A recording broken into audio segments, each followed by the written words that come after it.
of Mongo we tread, where volcanoes rise and skies burn red.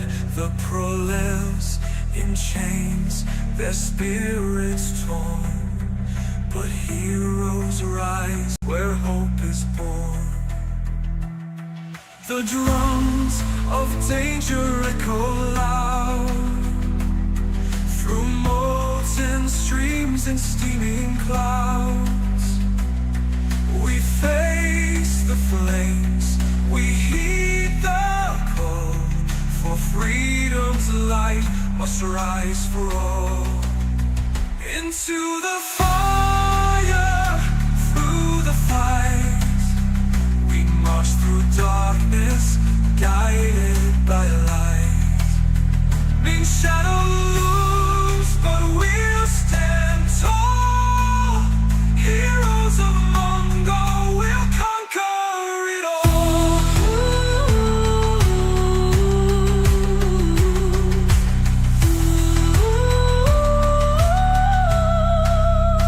Through pygmy traps and molten stone, the screams of foes are not our own. The secret base hides Ming's cruel plan.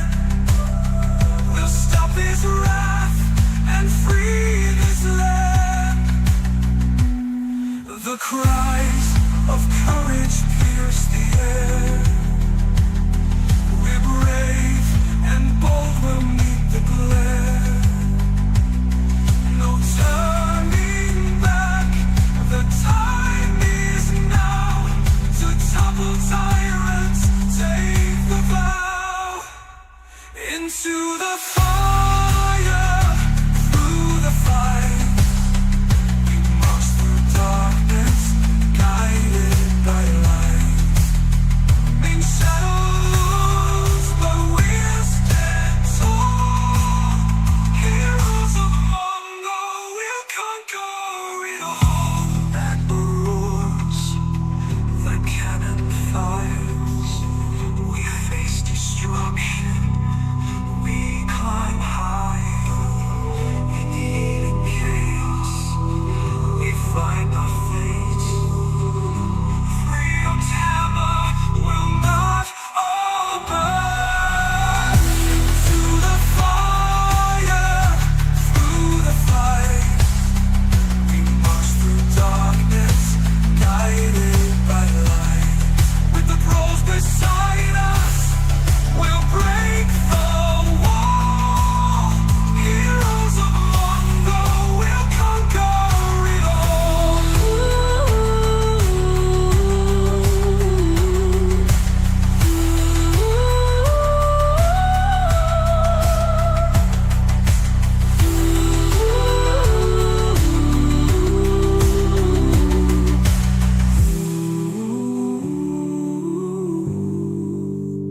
Into the fire, through the fight, we march through darkness, guided by light. With the pros beside us, we'll break the wall. Heroes of Mongo will conquer it all.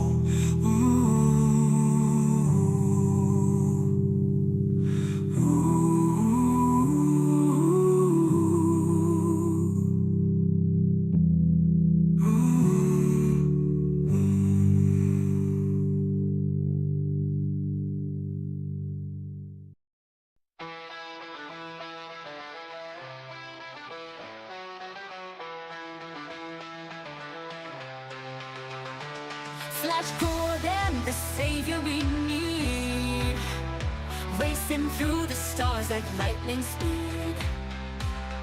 Crash landed among a world so strange, where tyrants rule and the skies rearrange. The people are calling, their hope burns bright.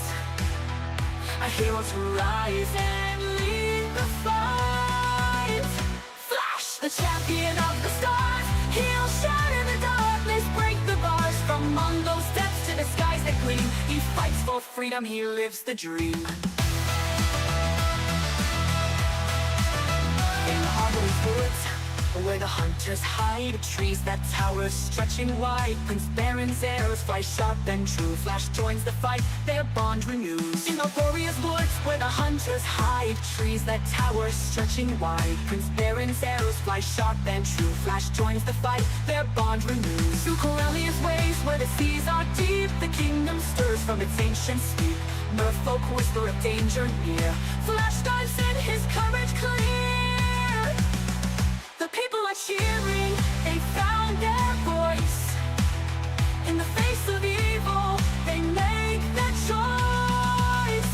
Flash, the champion of the stars, he'll shatter the darkness, break the bars. From Mongo's depths to the skies that gleam, he fights for freedom, he lives the dream.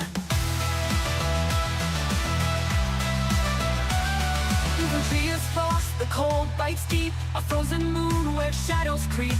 The Ice Queen's palace gleams so bright, Flash earns her trust in the heart of night. On fire rose flames consume the ground, volcanic rage, no peace is found. The Fireforged rebels rise with pride, Flash leads the charge, their strength aligned. The final battle, the stage is set, laser blast and a daring bet. Ming's laughter echoes, his grip so tight, but Flash won't falter, he'll win this fight. Flash, the savior of every world, through cosmic storms his flag unfurled. With courage blazing he faced the sting, and freed the stars from the rule of Ming. Flash Gordon, forever the name, a hero eternal in glory and flame.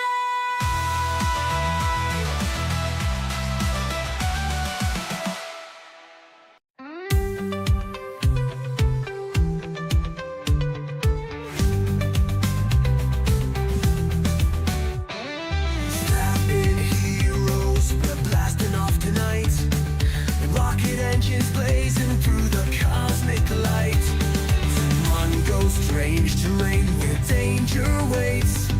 Savage lands of mystery decide our fates. Through the jungle skies and crimson seas, on Mongo's treacherous path we face the squeeze. Flashdale and Zarkov, let's make it right.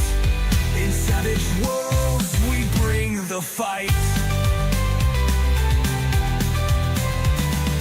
Lizard folk and lion men, allies to find. Flee from Prince Baron's traps, leave terror behind. Cross the firelands, hear the dragons roar. Stand strong in Arboria, we'll settle the score. Through the jungle skies and crimson seas, on Mongo's treacherous path we face the squeeze.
Anyway, all right, cool. Thanks. Get on with it. Let's go on with the game. We've got 4 of the 7, so that's good enough for me. Right. When we left you last time, you were leaving the Lost Land, defeated, and met the mad scientist, and yeah. Oh, hang on. Okay. Yeah. So I was just seeing connections in the background. 1, 2, 3. Yeah, 4 of the 7. Boy, I tried to keep my stuff small, but like then you get like 1 or 2 misses, and it's like no, but I mean that's great because like you can play with 4. You get like 1 or 2 misses, and all of a sudden it's like now the game's almost canceled, right? Okay. Because, DTC says let the bennies flow, so let's get the bennies flowing. Sorry, carry on. Right, but yes, no, I don't mind. No, I'm just thinking there's a point where you start and 4's a good enough start stuff. Welcome, DGC. Yeah, Okay. So you're taking off from the Lost Land. Where's the map of Mongo? I think it's always a good idea to have your ability to actually picture where you are. Mongo map. Try Mongo instead. It would help if I could spell Mongo. I really should put it as a shortcut so I don't have to hunt for it every time. There we go. Reshare it just in case, so you know. So, yep, you're taking off. Well, you followed the lava river, so you're probably sort of quite a way east of the palace city as you're taking off. You basically. Oh, Charles is here. That's good. Liz is the pilot, isn't it? So, Charles, you pick up a repeating tone emanating from the speaker grill on the rocket ship's control console, signaling the interception of a spacophone transmission. Yeah, that's fine, Dizris. But at the moment, it's distorted and scrambled.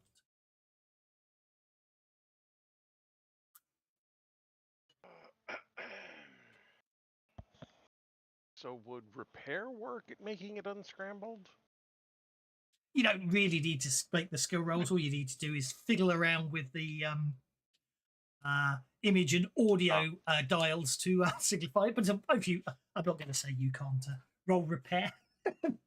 It'd probably be electronic. If all I have to do is role play it, I start fiddling with dials and buttons. I mean, that's cool. Yeah, it's probably electronics, but you don't have that. So, yes, role play. Yeah, I always prefer role playing over dice rolling most of the time. So, by all means. And I give the console a solid thump just to make sure. Okay. After you after you clarify the image and audio, as I say, it's a spacophone, so it's image and audio. You recognise it as Jarbim of the Freemen, a mountain dwarf, broadcasting on a coded channel from somewhere deep in the jungles of Arboria. 2 agents on or near the Tropican continent. Assistance requested to investigate the disappearance of a child of interest from the small harbour village of Bestiria. Coordinates 16.085 degrees north, 30.087 degrees east. Initial reports suggest the involvement of Imperial forces. Any agents within the sound of my voice, please respond with a repeated prime signal tone on frequency 337. And then the message repeats. Well, that sounds to me like a good mission. You're I say at the moment. Signal tone. So we'll start sending out the number 7, I guess, and we'll turn around. Indeed, obviously you were about to head west. Yeah, it does still say west. So you were about to head west back towards the main continent, but it looks like you're going to have to turn east to Tropica. Oh, look, there's Bisteria. Actually on the map. That's a bit of a help, isn't it? Okay.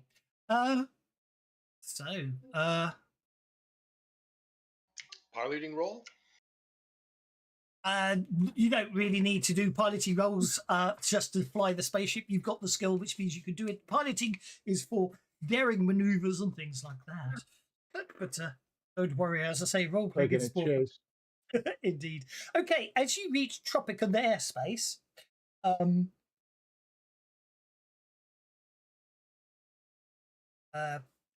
you do know you should signal. You've signaled your acceptance of the mission as you enter the Tropican airspace. Obviously, an intercept message comes up going, rocket ship entering Tropican airspace. This is Imperial Flight Control. Please report on your intended destination.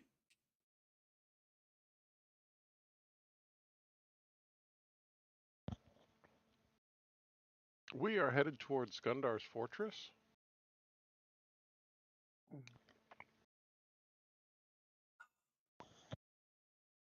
Interesting. I didn't want it to be a major You're ready city, for that one. That's interesting. That's quite a long way south and east of your intended destination. You will may well sure, have we're to going to get lost on the way. You may well want Yeah, to. real easy as I take the thing down below radar range. Indeed. Well, you don't want to do that until you'll probably have to fly towards Gundar's fortress, then take it down low towards Besteria. But that's absolutely fine. We have no record of your flight plan. Fill out Imperial flight plan form XX945, please, and transmit. You have to use the Spaco facts for the form. I submit the application. You do? Okay, no problem at all. The Spacophone has an option to send transmit documents, so you do so. After a couple more minutes, the confirmation comes back, and you're allocated a flight path. Concerning, you used to be able to fly more freely. It would appear that the Ming's tightening up on even on the rocket ship travel. Anyway, your oh, that sounds fun. What's that? Not that you can see it there, but anyway, yeah. So your journey takes your ship along the Nundali River that winds like a snake through the forests of northeastern Tropica. So that's that river there, in fact. And across the red waters of Lake Undrella to the harbour town of Bethia. Now, I will need a piloting roll as you approach Gundar's fortress to convincingly convince radar that you are landing and that not promptly just disappearing below radar range and disappearing off in another direction.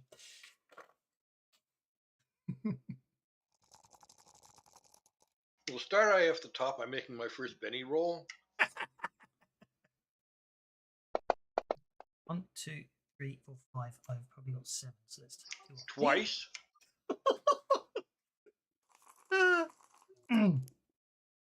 You know, you could just land at Gundar's fortress and fly on another flight plan, I suppose. That looks better. Okay, you are able to make it appear that you are landing at Gundar's fortress, but at the last second you fly off. Okay, so therefore, after your very successful piloting role, even if it did cost you 2 bennies, you are able to have an uneventful journey to Besteria, which apparently is a small tropical harbour town. It's a long way inland to be a small tropical harbour town, but anyway. Must be a tributary of the river that isn't shown on the map. Anyway, it's on the eastern shore of Lake Undella, a 3 Mongo mile long body of red, iron-rich fresh water fed by the Nundali River. Known primarily for its fishing, daggertail, green streak, and blink trout. Healthy markets and a trader's gateway into the region. According to the more data that you're able to pick up on the Mongo databases of the Imperial Mongo databases, Besteria has a relatively small population, estimated to be no more than 300. Apparently, most live in second-floor residences, atop storefronts, or in modest residential homes, or in the grain fields, farmsteads around the outskirts of town. As you land at the docks, you see the normal bustle of activity. Nearby, there's a small elevated landing pad that allows you to bring your ship in alongside a handful of shining jet cars and rotor planes. Looking around, you notice, not unsurprisingly, there is at least one Imperial war rocket here, most likely belonging to representatives from the Bureau of Trade and Taxation. Nothing to worry about. As you exit your ship, a bald-pated civilian approaches from the top of the spiral car ramp. He greets you with a slight bow. Welcome to Besteria. My name is Yabu.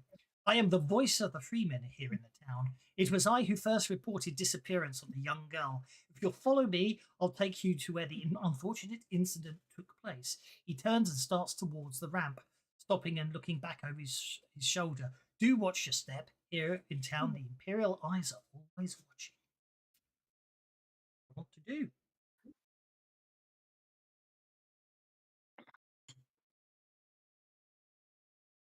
Well, I guess we'll watch our step and follow him. Keep weapons Charles so to keeps like looking pull for up the hood. The blend with the crowd routine. Indeed. Charles keeps looking for something that he's going to trip over.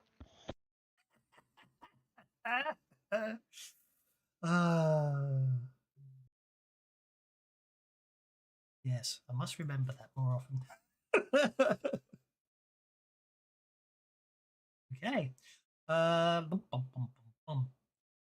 really weird bit in this that I really don't understand, and like this is if it won't make you trust him. I don't know why. Anyway, so basically, yeah, you basically you get to the. I've lost my train. Yeah, you all clamber into a rather large jet car, and Yabu drives you down the spiral car ramp that leads you through the centre of town.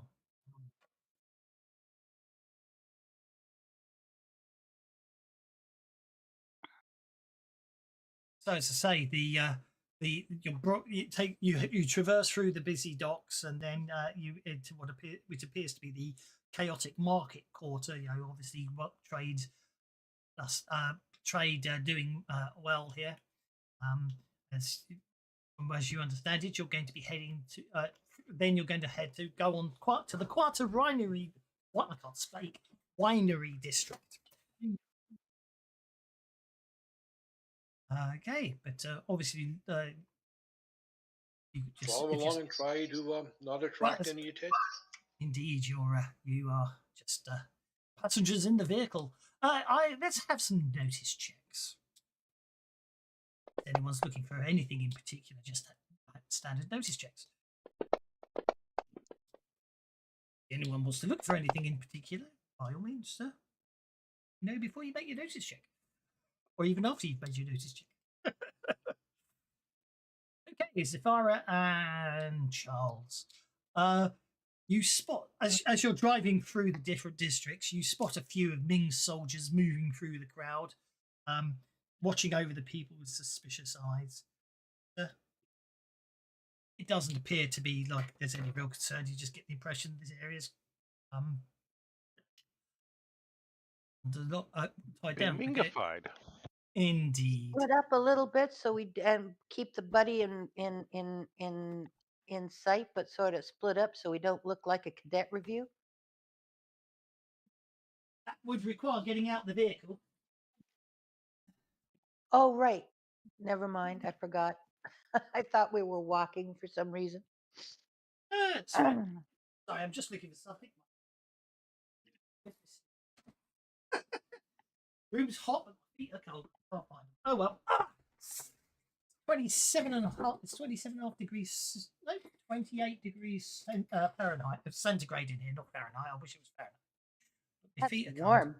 cold. It is, but my feet are cold, which is strange. That's because they're sitting in stocks on the floor, so it's obviously the cold air down the bottom, and everything else is nice and warm. Right. Okay. Not leaving town, therefore you don't have to worry about the encounter with the guards. So eventually, you're driven out of Besteria into the surrounding countryside. Very edge of town, standing before sprawling vineyards covering hundreds of Mongo acres, is the modest privately held winery of Victorio and his wife Rita. For generations, reaching far back, the families of this area have worked the land growing fine grapes, and you suspect that this isn't any different here. The rich Tropican soil produces wines enjoyed in several houses. There we go. as you Yabu says, Yabu mentions that it is actually rumored that several royal houses across Mongo do have purchased wine from this vineyard. In fact, it is believed that Ming himself holds a significant collection of the Victoria family's wines in his cellar. Obviously, So some high quality hooch then, huh? Waste a good Okay, wine. cool. yes. Basically, Yabru stops the jet car, allowing you all to get out. He walks over to the entrance and introduces you to Victorio and Preta, explaining that these are the friends he said he would bring to try and help find their missing daughter. As you can imagine, Prita's very well. They're both upset, but distraught and everything. But Victorio's obviously more capable of answering questions than Prita, who seems to be very distraught. They explained that a few years ago they had a girl named Bo. From the moment she was born, it was clear there was something special about her. Her eyes showed hints of violet coloration. You would like to make a common knowledge roll to know about the significance of violet eyes. Actually, no, I Mongo. don't, but I will. If you already know, you can mention it. You don't have to make the roll. Eyes were that color when she was born. There we go then. Zafari, you don't need to make the roll. The point is, if you already know, you can just state you can explain the significance to everyone else. But Charles and Victor obviously know what's going on. So does Lizris. It is generally held that violet eyes are the sign of psionic capabilities. Yes. Indeed. Which, of course,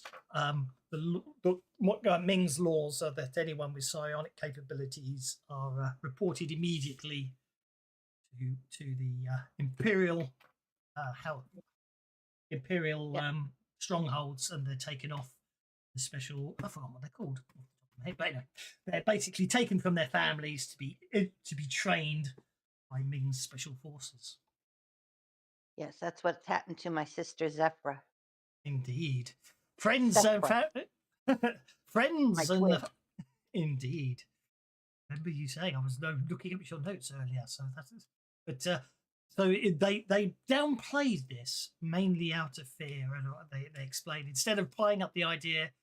They tried to convince people that the child had wine in her blood and was destined to become an expert finder. But alas, it says that didn't stop Bo from playfully using her low-level telekinetic abilities to manipulate items ranging from plush baby toys to farm implements. When she grew old enough to work amongst the vines, then sometimes she would be caught using her telekinesis to pull off the grapes from the tops of the vines she could reach without having to clamber up on ladders and stuff.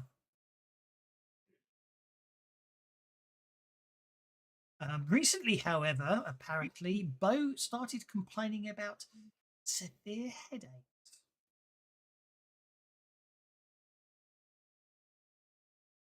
And then she vanished.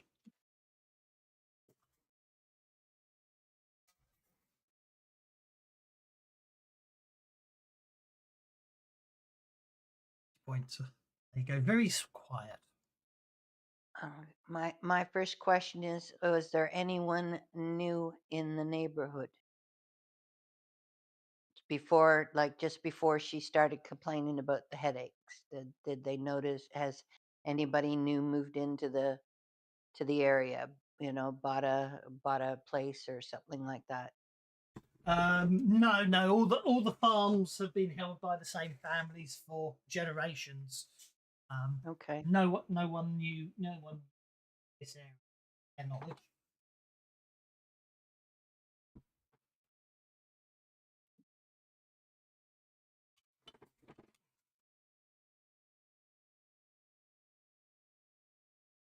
How long ago did you start complaining of the headaches?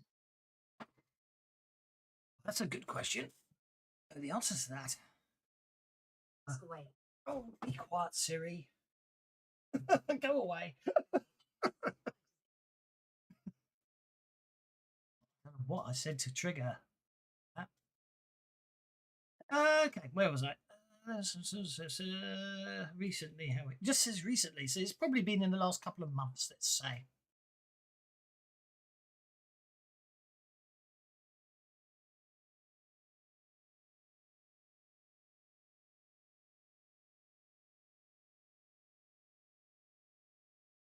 Say the last couple of months. So, is there anything? Obviously, Victoria says, "Is there anywhere in particular you want to explore?" We're quite understanding that you'll probably need to explore her room and travel all over the property. Please go where you feel is necessary. All we want to do is find our.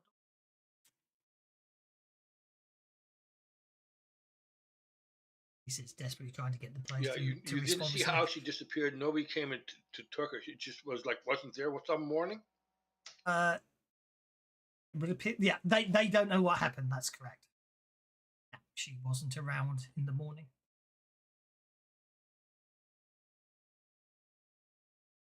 She's probably still old enough to work in the vine, so I'm going to say she's probably no more than 12 years old.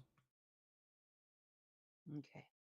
Well, my guess is that it's not Ming's people because they just would have come right in and took her. There wouldn't have been any sneaking about it. So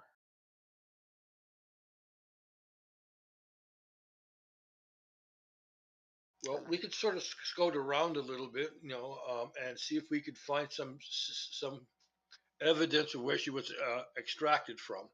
yeah. As I say, they woke up this morning and she was missing.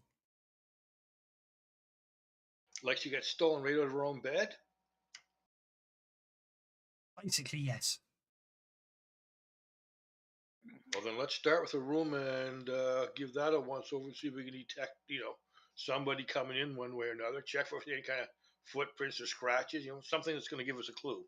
Indeed. Let's okay. So let's have some notice rolls then. As you investigate a bedroom, as you say, you're looking for footprints.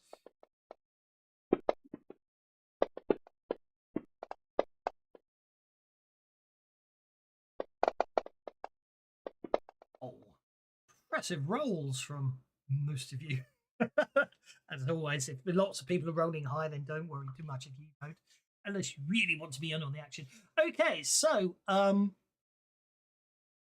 but first, one of the first things you notice is a dropped toy ice bear in the hallway, away just the upper hallway from the down from the bedroom. Bedroom door is open. Parents say they found it like that. Likewise, moving around a bit more, you find muddy footprints leading to and from a rear entrance of the property. Victoria says no one really ever uses that. Or, they were quite distinct and hard to find. Unfortunately, you got the raises due to the colorations of the flooring, but you do find evidence that someone came in through the rear entrance and then left again. That same rear entrance. What race of someone? Human footprint, lizard man footprint, lion man footprint? I'm going to have to say, well, you can't tell the difference between earthling footprints and Mongo men footprints in that regard. So definitely booted feet, let's say. As opposed to my lizard claws or Tawny's lion claws. Agreed, yes. Well, unless they were wearing boots to hide the fact that they were. Yeah, see, you got to be really suspicious of everything. So logically speaking, it could be blue magic men, it could be earthlings, or it could be Mongo men, or hawkmen just walking. Hey, I wear boots. Exactly, yeah. Just trying to think if there's any other races. Let me remind myself what the other races Flash gone.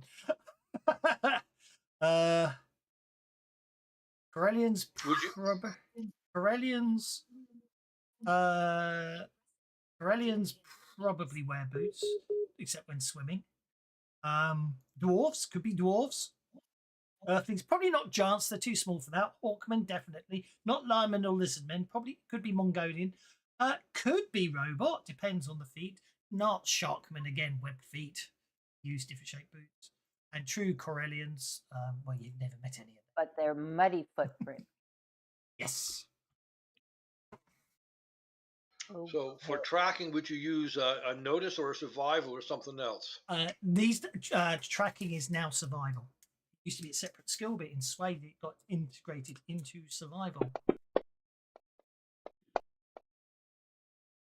Okay, heading outside, you are able to follow the prints across multiple fields and into the nearby forest.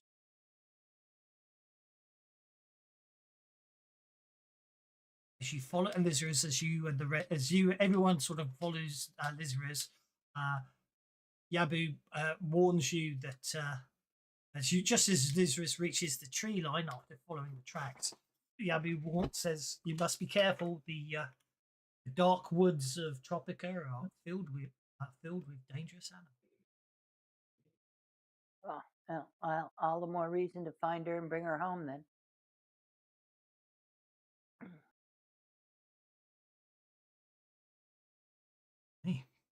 And head into the woods, following Lizaras. Into the woods you go. Okay. And I will use my notice to support him the next time he has to make a tracking roll. Okie dokie. Under normal circumstances, the wet ground would aid in tracking, but after you quickly shush you annoying thing. Excuse me. Let's unplug it. Unplug it. I unplugged it to try and stop it talking, and all now it's complaining about is it can't find the Wi-Fi. Just turn it off. So stupid technology. Anyway, under normal circumstances, to say the wet ground should aid your tracking, but you realise as you enter the dense forest, its thick and leafy branches above create dim lighting conditions. But that said, you reckon it's not going to be too hard to follow on the trail with your expert tracking roll. But unfortunately, the dimness of and the denseness of the vegetation counteracts the fact that the ground is muddy. Okie dokie.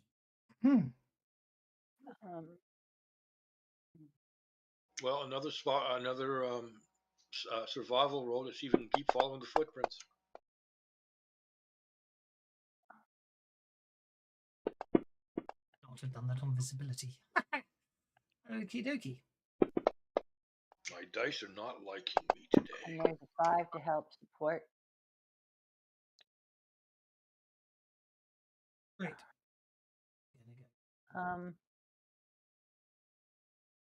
Could I use elemental manipulation to create some light? If it's a success, so you're okay on that score. Basically, the dim is counteracting the bonus you'd get from muddy ground. That's all it is. So there's the positives and the negatives cancel each other out. That's if you really want it in game mechanics. But anyway, right. No, you're all good. You're obviously able to follow the tracks without problem. Okay, then I need to.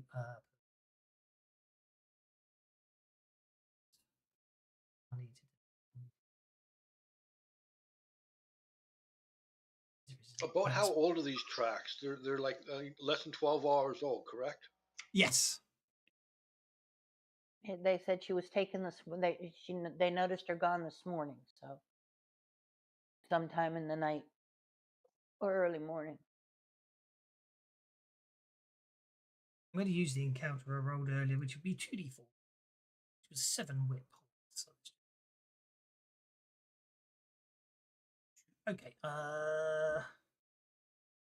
Well, there's other ways to track stuff through forest, broken twigs and broken leaves and crushed this, and there's lots of tricks for that.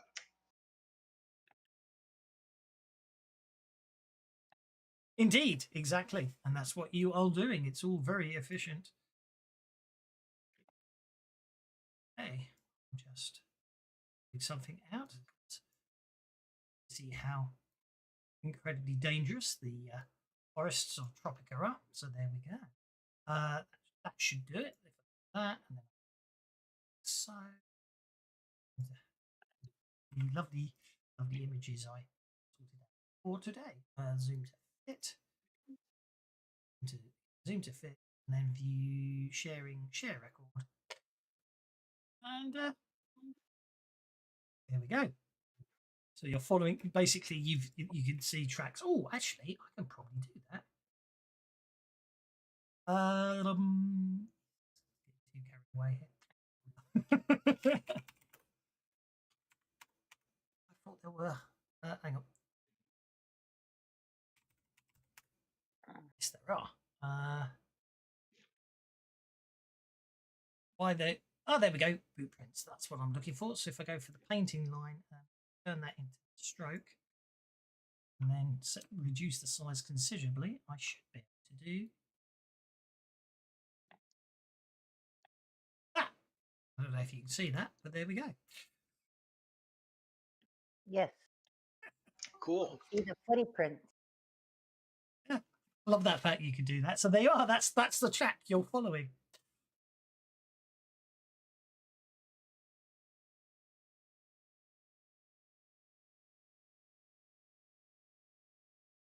I'll pop you all in the nice clearing as you're following the tracks and turn off snap.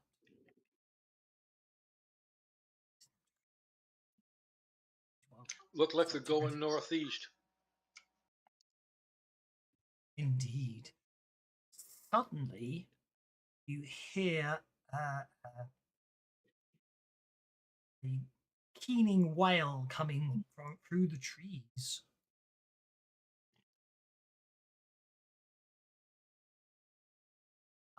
Like looking an up, animal whale, or indeed, or yes, few- indeed. Looking up, you see flying towards you an entity. It's predominantly yellow with red and black bullseye spots. It looks more like an airborne stingray than a bird, but it has this long pointed bill, but it still has fine feathers. What you also notice is it's got a dangerous, barbarous tail. And Uh-oh. I'm sorry. Did you describe it as having red and black bullseyes on it? yes. Nice. I know right where to shoot. There you go. A whip hawk. Oh, that's nasty looking.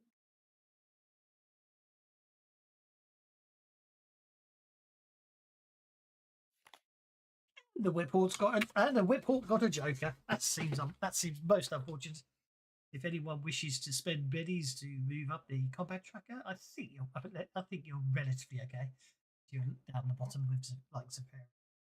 Okay, they have a flying pace of 8, and they start up high above the trees. It says desperately trying to up height. Too easy if you could actually specify a height when you added a token on. Okay, so pace of 8 and zoom to hit there. So pace of 8, we'll get this one. Oh, it's still flying up high. Hasn't got the it hasn't got the oh, it can actually. It can dive down. So I think it's going to have to dive down and yeah, you whip it because its tail has the creature may make a okay. Open. Nice. Okay, so it literally comes diving down, trying to impale Azul its beak. Hey. But missing. And as it's doing that, it takes swipes at Victor with its tail, which does hit.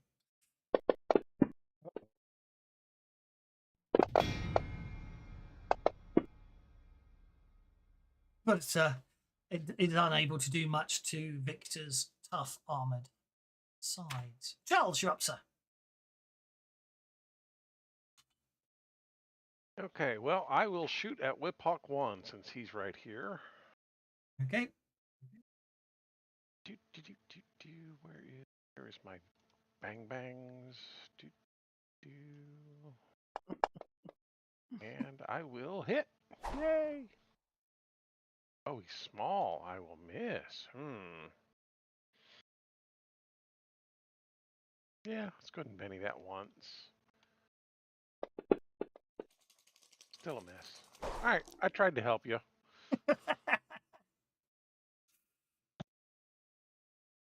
Azul is up next. All right. Well, now is it? I can't see. Does it? It flew away, right? So it's up high, It's still there. No, or it's is it still still? it's still there. It's literally on. It's just done its dive. It's going to fly off in the next round. So at the moment, it's still there. Got it. Okay. The Because others I was haven't flown looking in at yet. Yeah. the.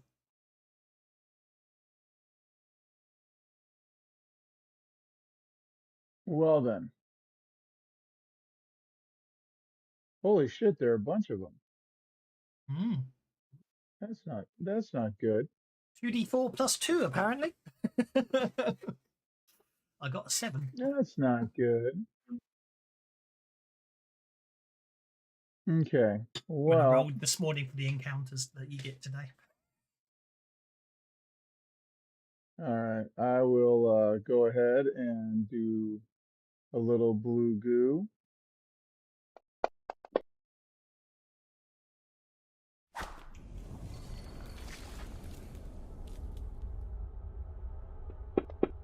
Oh, well, hold up. If you're doing a burst, are you doing as well? It doesn't matter with the string. Are you doing an area effect or were you a cone? Yeah. It's a cone. It's a cone, so it's going down this way. Because the reason I'm asking is a successful casting of 5 means you successfully cast it, and it's an area of effect. Therefore, their size doesn't affect it. But by spending the money, you've got the raise anyway. So. Yeah. Because don't forget, nowadays you can do powers of streams as well, can't you? Ooh, okay. Well, that's a very good hit. I'm not going to worry about soaking that. Ow! It crashes to the ground with an owl by the sound. Lol. Ow. I do like those silly sound effects. Visitors up. I'm going to take my brand new flame rifle here, and nail number 6. Hopefully. Okay. Hopefully. I think you might with that roll. Yes. I think I'll Benny that. Fair enough. That was unfortunate damage there. 2 wounds as you hit it with your flame rifles. The gout of fire belt, and you bolt out a globule of fire that hits the creature and it crashes to the ground, bursting into flames. Yeah, a little meteor-like thing shoots out, I guess. Yeah, I imagine so.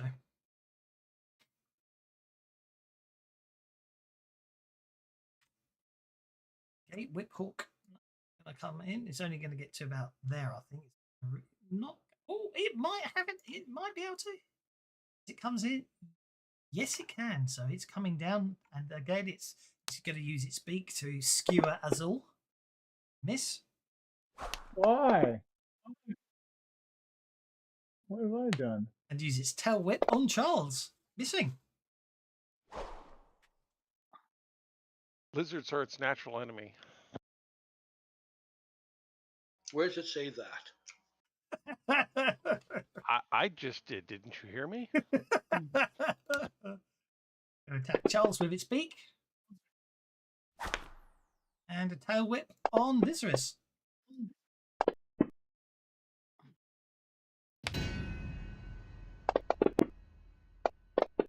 Ouch. Nope. Well, yeah, it is just like a slap, really, isn't it? So in some ways, you are allowed to say "ouch," even though it doesn't wound you. It still probably hurts being smacked by a barbed tail. That brings us. Just so I'm trying to understand here something, if you don't mind. Yes. I have a natural armor at 2, and I just strapped on another +2 armor from the salvage. Does that take my armor class now a +4? No. You add half of the lower armor. Unless it's changed. No, that would be how it would go. So if you So you'd have 3 points of armor instead of 4. That's correct. Yeah. So what we need to do is on your inventory armor tab, and we would that you say +1 armor. Even though I've just accidentally lost it there, so it is type body armor. Area protected. It's paratrooper armor. So arms, legs. Minimum strength required would be D6. Would be armor. Category would be armor. And the non-ID +2 armor. +1 for. We'll put that there. Just so we know if you want to give it to someone else, they can change that. Good. And then you should change that carried to equipped. And therefore, you should now have 3 points of armor, which is correct. Okay, sorry about that. Now, let me see. Thank you. Victor hits once, misses once. Okie dokie, not a problem there. Another one down as No. another one.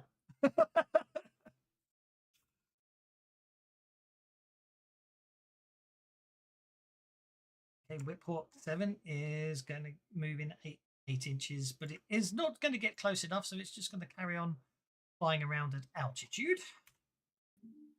It gets to Zephyra.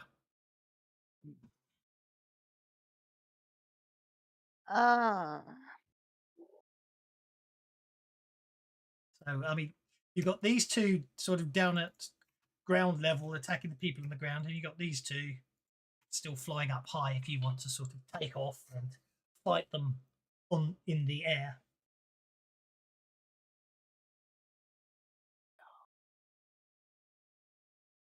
No,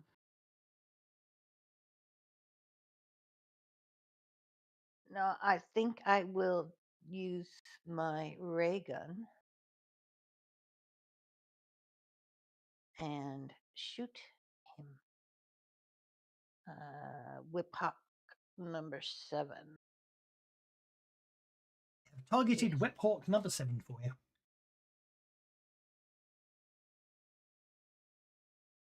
And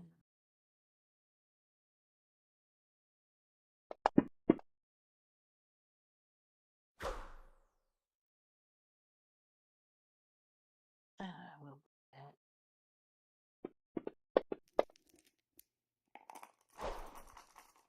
It's a good shot, but unfortunately its small, agile size means it jinks at the very last second. So what would have been a good hit misses. Okay, well, I'm sorry, guys. I tried.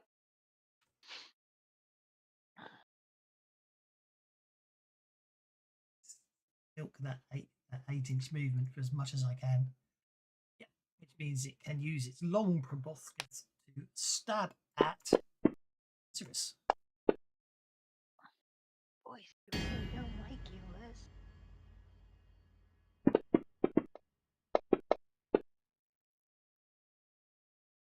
Ha!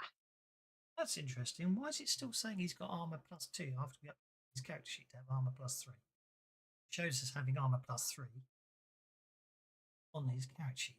It's strange. It's very strange.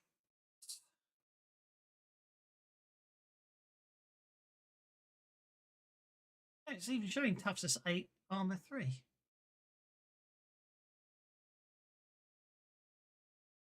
Going on there, but it doesn't matter. I'll worry about it next time. Oh, Victor got the Joker.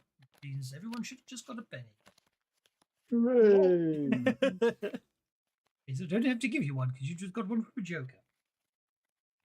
Oh, looks like Victor's targeting another 2.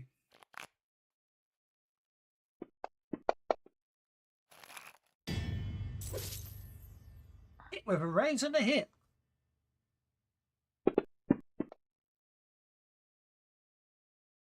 Ouch.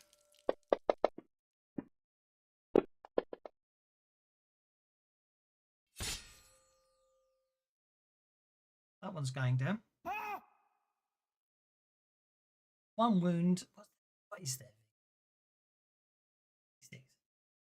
You know what? I'm not going to waste a penny on that. It's not Deadlands where I end up with so many bennies I get to use them willy-nilly. I have to hoard them as a GM. Okay, Whip Hawk number 2 is going to use its beak attack on Charles.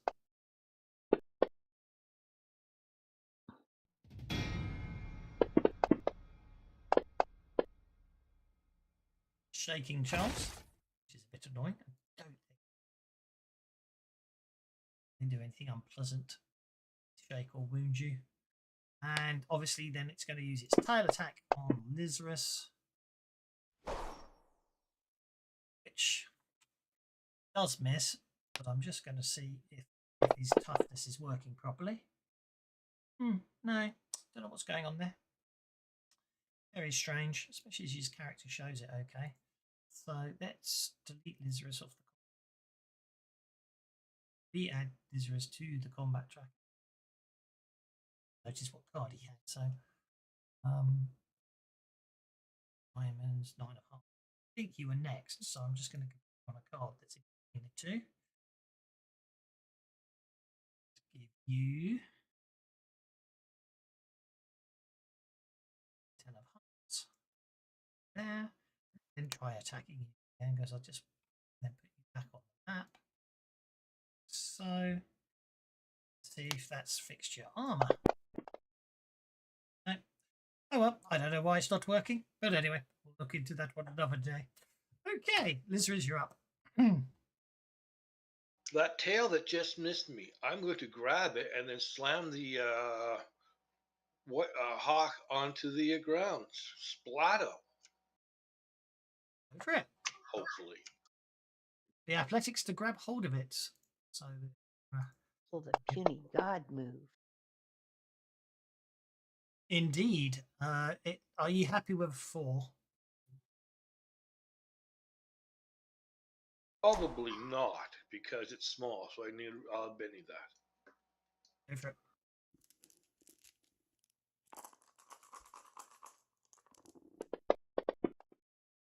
Oh my. I guess I caught my hand grabbing the sharp part of the tail. That's not good. I think that's exactly what we'll give you. We'll give you minor bumps and bruises. We'll give you a point of fatigue, minor cuts in this case. As you do, you grab hold of the barbed tail, and unfortunately, all it does result in is some bleeding upon yourself. Okay, a beak attack on Charles, missing. Tail whip on Azul, missing. Savara. We have 2 left. Well, since the shooting didn't work so well, let's try a new power. I am going to grab him with telekinesis. I want to target Whip Hawk number 2.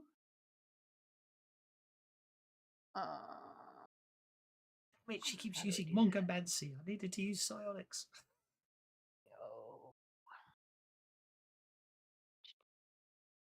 Target. Except I've got both of them. I want Okay. to only do 1. Okay. And anyway, what I wanted to do was telekinetically grab Whip Hawk number 2 and slam him into Whip Hawk number 4. Okay. Well, make your telekinesis roll first.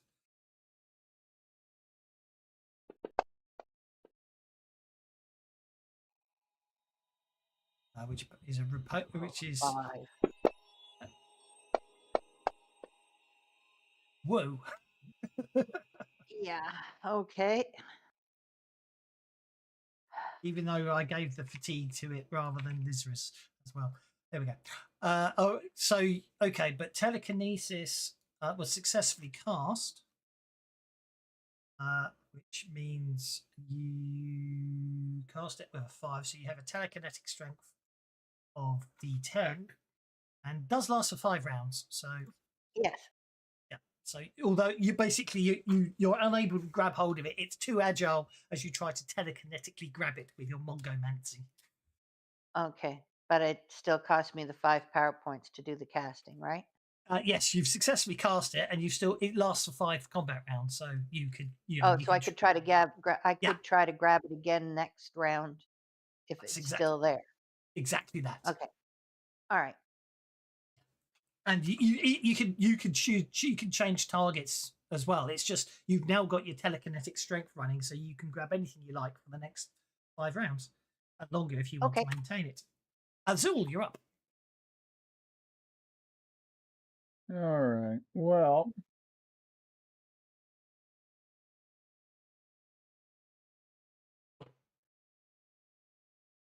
I can go there. Mm-hmm. Oh, yeah. I don't know what happened there. You sort of stop. You rubber banded. You're I back should then, be able to get. I should be able to get them both huh? Okay. with selective.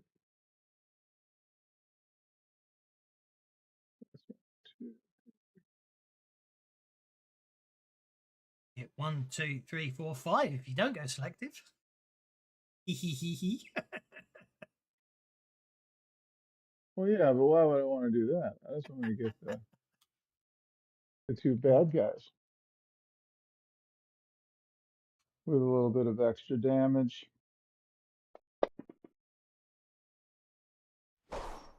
That's a failed casting on a 3. Fairy. All right, I'll do it again. That's a successful casting. Ignore the fact that it said miss. Okay. So damage on the first.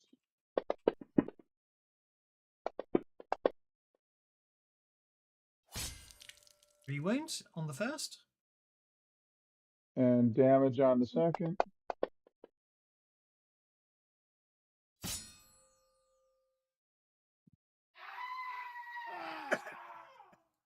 One of them you really hurt by the sound of things. Apparently. And Charles removes his shaken, but that's a you successfully fight off the whip hawks in the jungles of Tropicana. So I shall award you all a Benny for surviving the attack. Thank you very much. Able to continue. Oh, no, you're able to continue on your way. Thank you.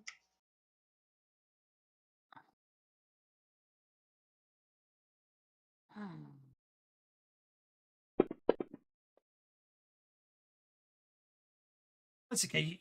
Well, you're okay because you know where the tracks are for the rest of this map, so you can make your way off it. You only have to worry about it when you get to there because that's where the trail ends. That's where I stopped drawing it. You do unlock tokens so you can move freely if you want to move freely or do anything.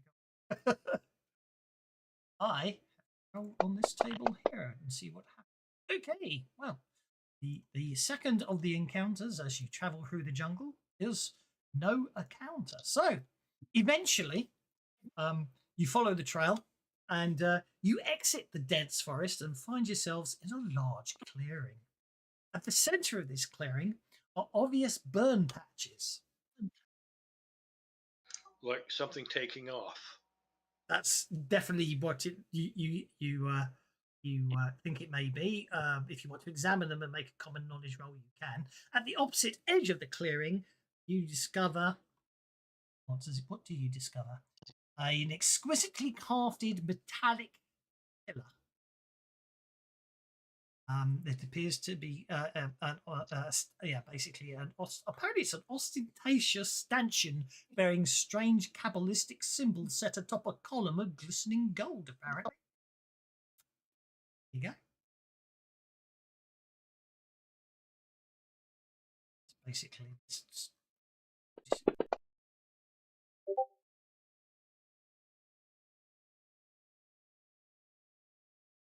Well, there's a common knowledge to try to figure out what it is.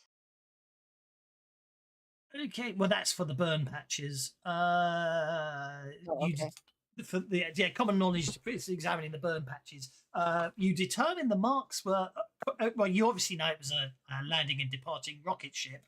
But unfortunately, with your roll of 5, you don't recognize. You're unable to identify the pattern. As in, you're not able to distinctively decide what ship was. It was a UFO. Aliens are coming to take me away. I think you're late. Didn't that already happen? That's good. Right. That's interesting. Yeah. Sometimes, good. Charlie, you'll have to tell me how you wound up here.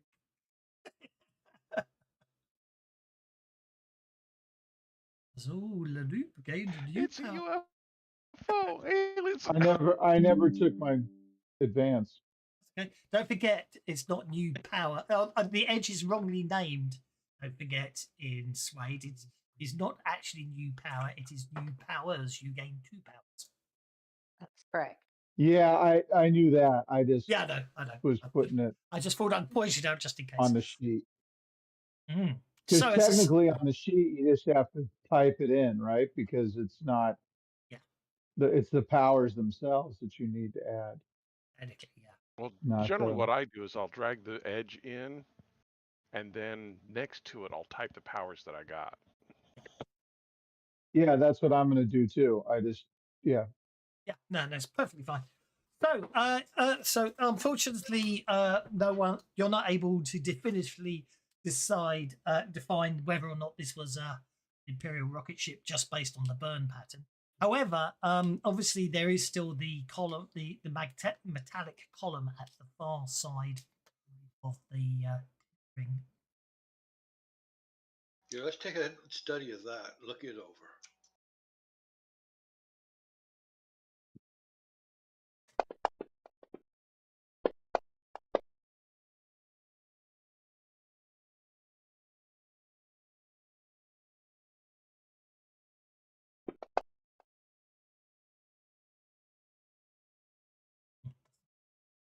It'd be a nice general list. I'm going to have to.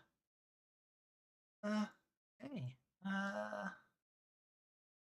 We don't take any ones.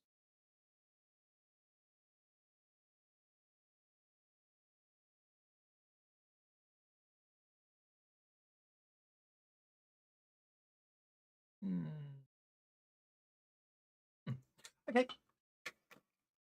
One's got electronics. More. Okay. So yes, apparently, it's. I've lost the direct line. Those. So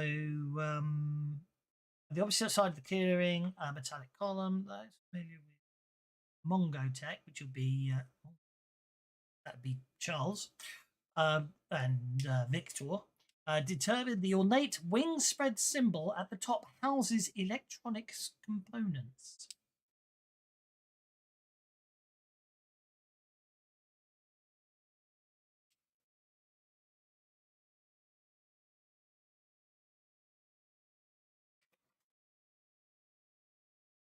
What kind of components? Can somebody tell me that? Not well.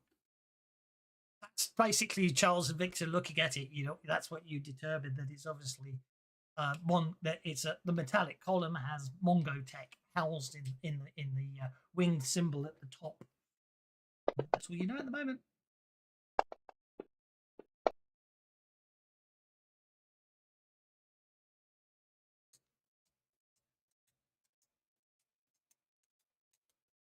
Someone will probably have to Can go. I tell? Anything better with a 9? Well, as I say, you're all standing down at the bottom looking up at the metallic tower and just and Charles and Victor are going to say that's obviously some sort of Mongo technology housed in the winged symbol on the top of the pillar. But that's all you're going to get from down here. Well, fly up and look. Okay.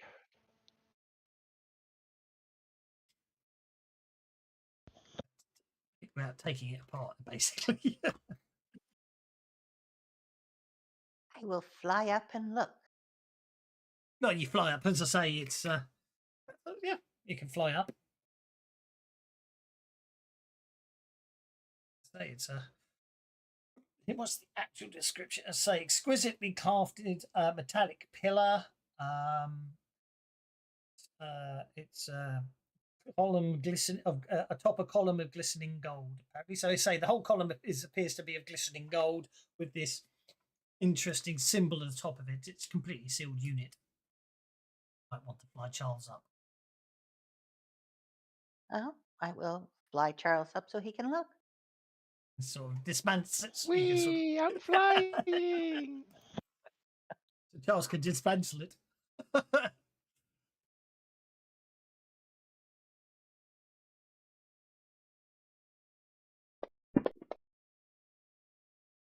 Well, Charles. Oh wait, these are hex screws. Hang on a sec. Oh my word! Okay, wow. okay, There you okay, go. okay. You are able to open the housing and stare at the technology inside. Basically, fine. That lets you open up the whole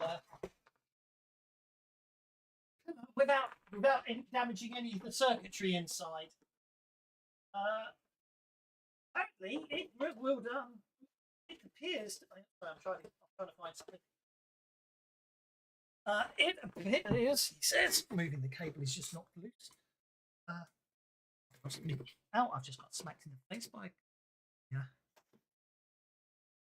hanging from the ceiling. Okay, where were we? Moving things on there, and I've lost where I was. But as far as you can tell, it seems to have a large number of sensors in it. So obviously, there's scans of things. It also appears to have transmitters. So it's obviously able to send signals, transmit signals. It appears to be like some sort of scanner and transmitter. I wonder what it's scanning for. Us. Badly, and yeah. So there we go. Determination. It reveals a satellite-powered sensor array and long-distance transmitter. I knew it was in there somewhere.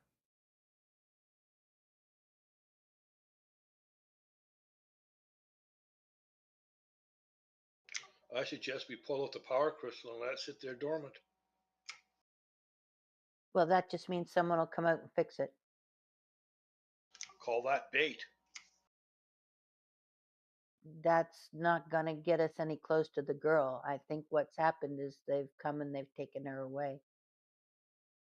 Obviously. Somebody's come and taken her away. Check to see if there's logs.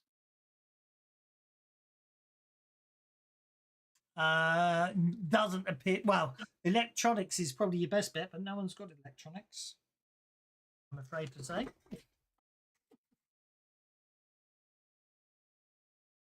Can we substitute a repair? You can try unskilled.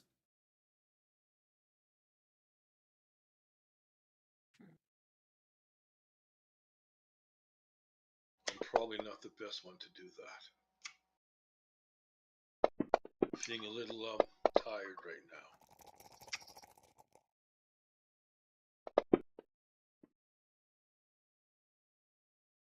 Nope.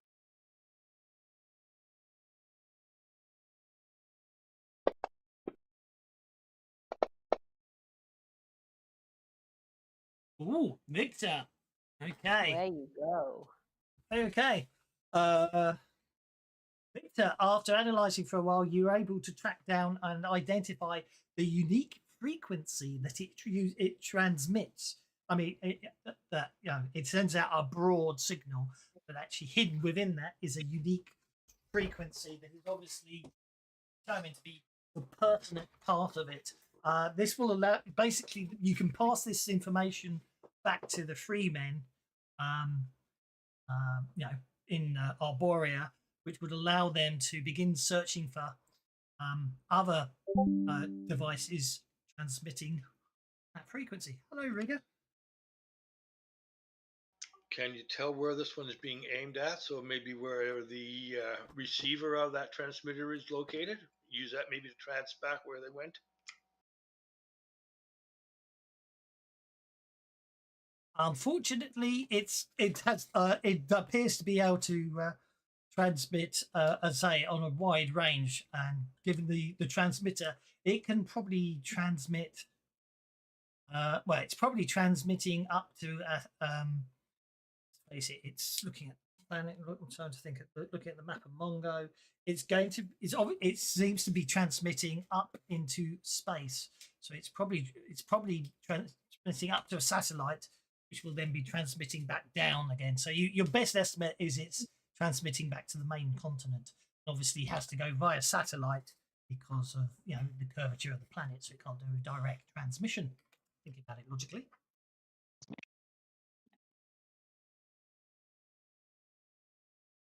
Okay. No help in trying to locate where that ship went. Afraid not. In fact, unfortunately, you believe that you suspect that until the Mongo, the Freemen analyze more signals and now know what to look for, you suspect that you won't be able to do much more at this time to track the poor girl, to track poor Bo down without additional information that will probably take time to collect. This is probably where your ability. This is probably all you can do at this time, because obviously you've tracked her through the forest to this point, where Bo was obviously loaded onto a rocket ship and taken somewhere away. So it looks You don't like even know what I the tower was does. wrong, and it was a snatch and grab by the The Psy-Core. yeah, by the Psy-Core. All you know is that this killer is obviously set up to detect something and transmit when it detects it, but you can't work out what it's set up to detect. I'm afraid to say.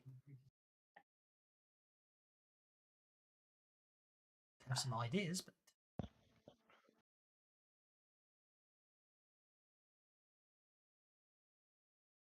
Charles wants to see if he can maybe slightly tinker with it and make it so that the detector no longer detects properly. So that whatever it is they're trying to scan for, it doesn't pick up. the look, yeah, this is okay, make a repair roll.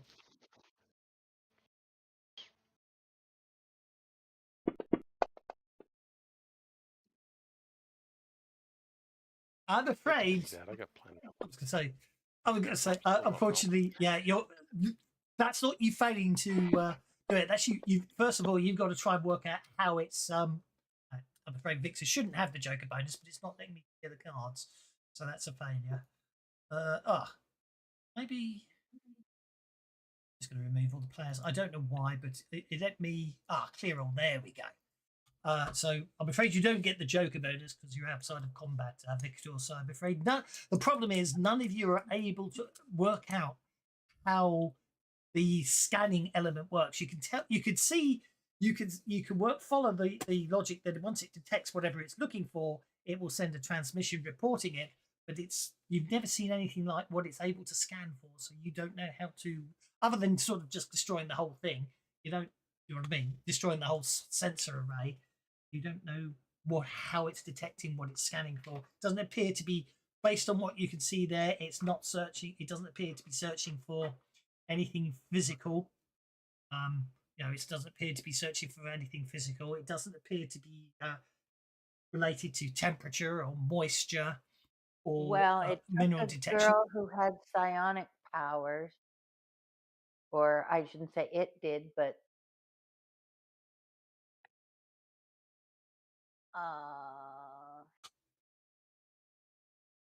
How long does it look like this pillar's been sitting here? Days, weeks, months, years? Well, it seems gold's practically inert, isn't it? But no, it looks quite new. Looks like probably hasn't been here that long. I'm trying to look for a correlation between when the girl started having her headaches and they put this sensor system in. mm.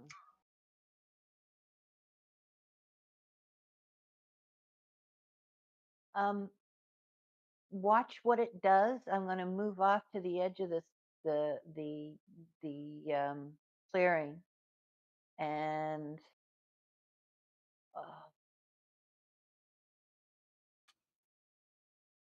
I need a volunteer. Charles timidly raises his hand. Okay. I'm going to use my psionics and cast confusion on Charles. You could have just used heal, couldn't you? Oh, well, yes, that's true. I could. I think, yes, I'll do that. I'll cast a healing on Charles. I mean, confusion. You can do a confusion. It's less power points. I understand the logic. It's all right. And of course, it didn't work. Well, don't worry about that because that only costs you 1 power point. Now Okay. you get to make a vigor roll. As you're suddenly smacked in the forehead by the most powerful headache you've ever had, which fortunately doesn't cause you fatigue, but you have one hell of a migraine. And the tower is transmitting a signal. Well, now we know what it's there to detect. Well, we should all hide and wait for somebody to come answer that signal. Let's set up an ambush, folks. Well, We just we know who rang it's the going to bell. be. It's going to be the psionicist.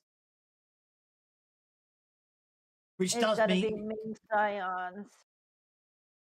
What do you mean, the Ministry of Psionics?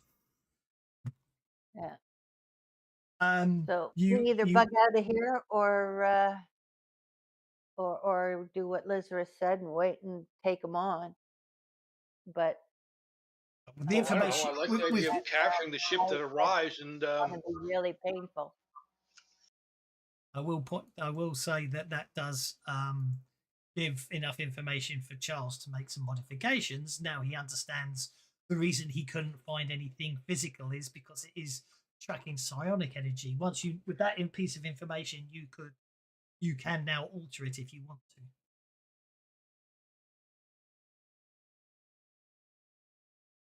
Yeah, so that's a repair roll? Yes.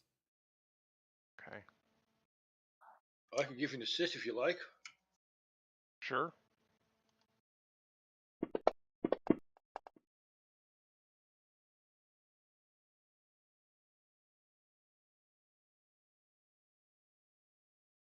Okay, you're able to modify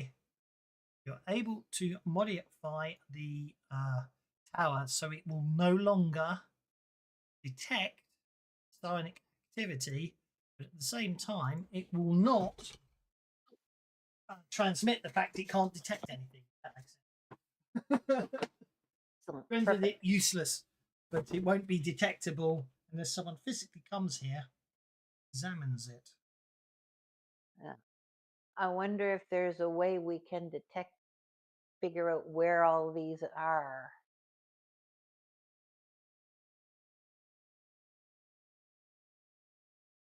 Well, with the information that Victor managed to get earlier, by isolating the actual frequency it uses, that's what the Mongo Freemen will be able to do. But as I say, it will take them time. It's not something they can do instantly. They'll have to go back through their logs for the last couple of weeks, and they can monitor in the future where it's happening. as I say. Okay. Okay, Unfo- and then they can also, we should also, when we get a chance, report how Charles modified them so that they can nullify The other uh, sensors that they might find. yeah, nullify yes, the sensors that they do find. agreed. Yep, makes perfect sense. But as I say, that's I'm afraid. Yeah, I don't think you're going to be able at this time. The important word there. Do anything for poor Bo at this time. Yeah, unfortunately. However, we'll add her to the list. At some point, we will assault the psionic places and set the sisters free.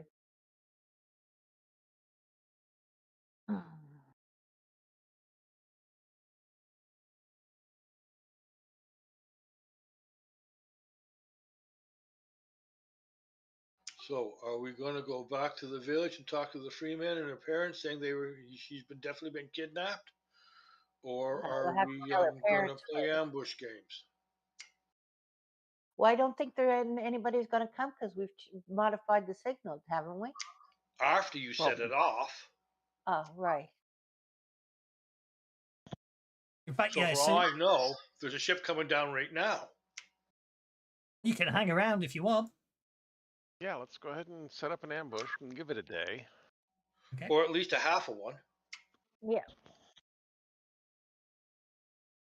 You know, if they Now, get a ping and something comes Well, flying you never down, know. Maybe they didn't make it to where they were going, and so they're going to turn around and come back.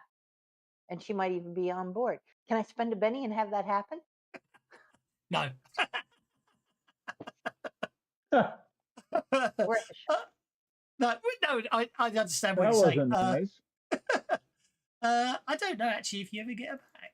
If I'm honest, I'm looking through the rest of the adventure, the rest of the plot point. I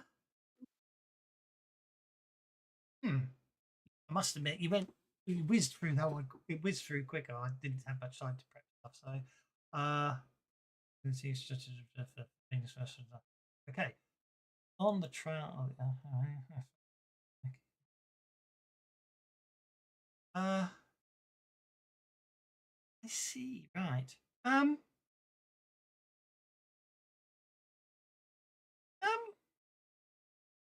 If you want to spend a penny, seems reasonable. Actually, in hindsight, seeing as I reading the adventure, they completely reading the rest of the plot point. They never mentioned her again, so I don't think you're ever meant to find her, which is a bit horrifying, and I don't really like that. You're the good guys. Right. Okay. So we'll have to do things on the fly. Okay.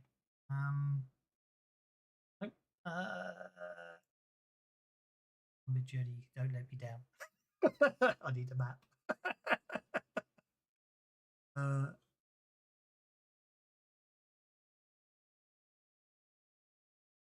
Um,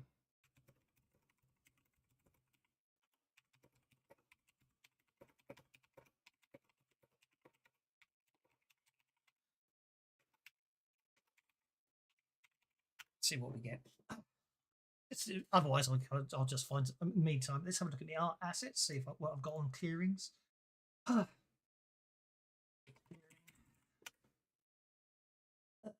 Oh yeah, that would work. A forest clearing. That could work. Okay.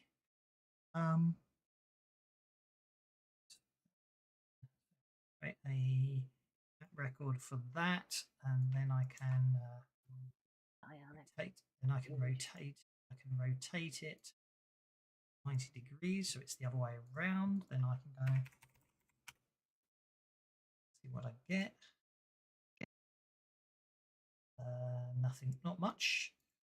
Go with that though. That would work. Yep. See if I get anything more ornate. Very.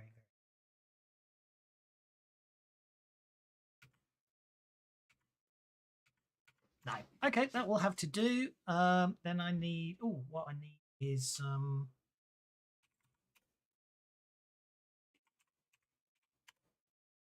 No.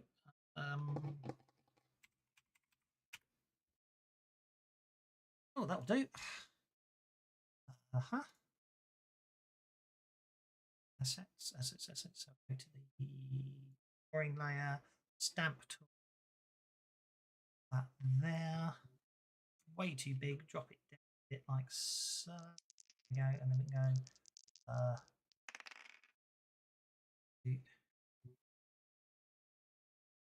Oh, that'll do for that.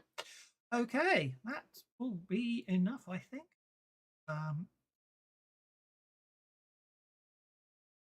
Share the record. It's not a gold. Oh, actually, I possibly could. Gold people.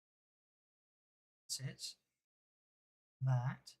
Do the tint and see if I can get more gold. There we are. There we go. It's a bit more golden colour. Go. Let's put you guys on the map. You guys on the map. There you go. So there's the highly ornate burn marks on the ground I've just created. You're impressed by that one? Yes, very nice. So let's set up a little box pattern around the landing spot and wait for the prey to drop in.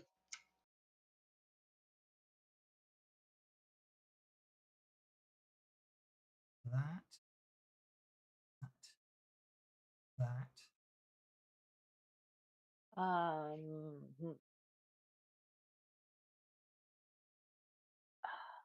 Okay, I'm gonna give you guys this. Ask you a question. Would you rather? I imagine one of the big things, if it's psionists that are coming in, chances are they're gonna want to use will make you do a fear. So I can boost everybody's spirit, or I can give you protection, but I don't think I can do both. I haven't got enough points to do both. So which would you rather?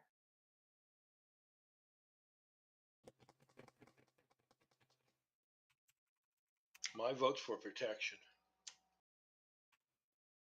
Same here. Protection's always good. All right. Then before we all separate, so I don't have to spend the extra points, I'll throw protection. A little psionic happy hug first. Yeah. Actually, that one's a mongomancy. It's not a psionic. So anyway, we'll cast protection and we'll see if we get. Oh, for God's sake. Let's ready that.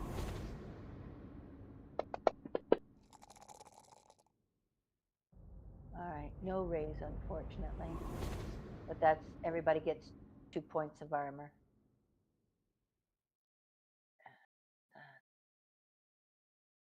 Thank you. 4 or 5 rounds.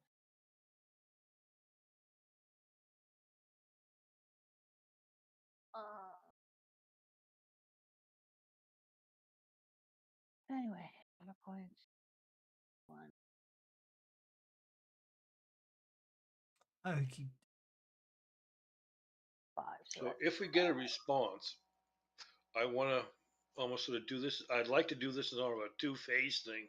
One is we need to take out whoever comes out, but we also need to jump in and secure the ship. Yep.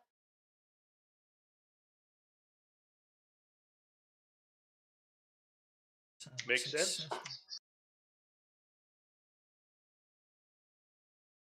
That went wrong. Try that again. Target the units. And then do that. Okay. Obviously, you'll cast it. You basically you cut because of the way it works. You cast that as you hear the rocket ship coming into land. Yes. As you is it all standing out in the open where he currently is? Just asking. No, no, no, no, no. I was with everybody. So No, where do I'm you, not standing out in the movie. so where do you want to be position yourself for the ambush? I suggest to the east. Oh, just with everybody else. Well, Off to the side. they're on the map. So where do you want to put yourself? Just drag yourself where you want to go. Even that's Oh, I thought I okay. did. It's- You might have done. I thought I accepted all moves, so that's okay. Then I'm going to clear all targets. Then the rocket ship lands. yeah, sorry.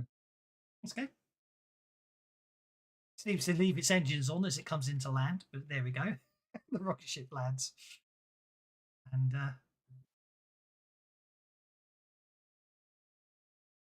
as I say, the rocket ship lands, and but basically you see doors opening on both sides, basically down low as ramps on both sides of the rocket ship. And the imperial soldiers step out. And you all make stealth checks. How well you were hidden. Oh, I definitely have to Benny that. So, You can't Benny. You can't Benny a crit fail. Okie dokie. can't do any of that. Well, they all come charging at me. Yummy. Well, no. The point is, as you're just so obvious. Awesome. Oh. Okay, you do not succeed, but at least nothing bad happens. Okay, so I don't have to worry about that. The point being is, it still counts as a failure, and Zafira and Charles also trying to get ready quite quietly. So Lizris, Charles, and Zafira all simultaneously cause large twig snaps. Lizris doesn't accidentally get himself caught up in the tangling vine, so he isn't entangled at the start of the fight, which is what I was going to do on the crit fail. So alas, you do not surprise the Imperial Guards as they come out. So you don't get to get a surprise round. They hear the twig snap and are on instant alert. So we just roll the dice and see how it goes with regards to initiative. And the Imperial Guard 1 got a joker. Mr. GM got a joker. I haven't started the round yet. If people want to spend bennies to move up the combat tracker, start a Caulfield rigger. But they might feel like some bennies if you want to be generous. If anyone wants to spend bennies to move up the combat tracker, rigger might give you some in 15 seconds. My Benny supply is too low to warrant that. Yeah, that's where I'm at too.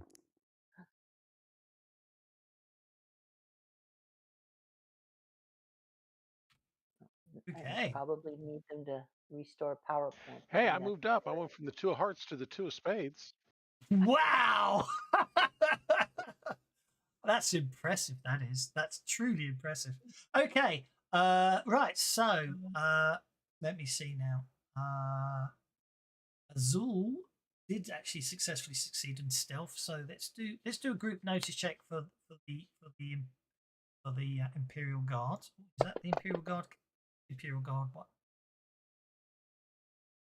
Oh, Walcott. Okay, that's a bit harsh. So the Benny supply is low. Select the Benny slow, says Rigger. There we go. Thank you. Okay, so what I will do is a group notice check for them, which means they get a 5, which means Victor is the only one they can't see as they come at they come marching out. So this Imperial Guard just steps forward and use it and basically flicks his electric whip at Azul, hiding in the forest. I'm afraid to say, an electric whip. So I think they can either roll for damage or go for its start. Wilder may use attack as usual or when causing damage when entangled or bound foe, he may shock. So he's got to entangle you first. They've got to get a raise to entangle you with them. It's just damage. So the electric whip shakes us all as he sort of, well, he's already blue, but as lightning arcs all over him. Okay, the Imperial Guard number 2 steps forwards and does the same thing with their electric whip. Things of our doing 7 points of damage, which Savara is able to resist. Azul remains shaken. Jeanette? That is unfortunate. Well, You can move without unshaking and save your Benny, or you can spend a Benny if you want to act.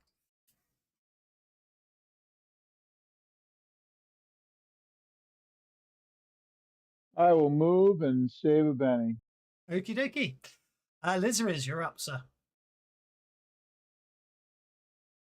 Well, I think I'm just going to sit down and pull up my rifle and shoot number P1 there.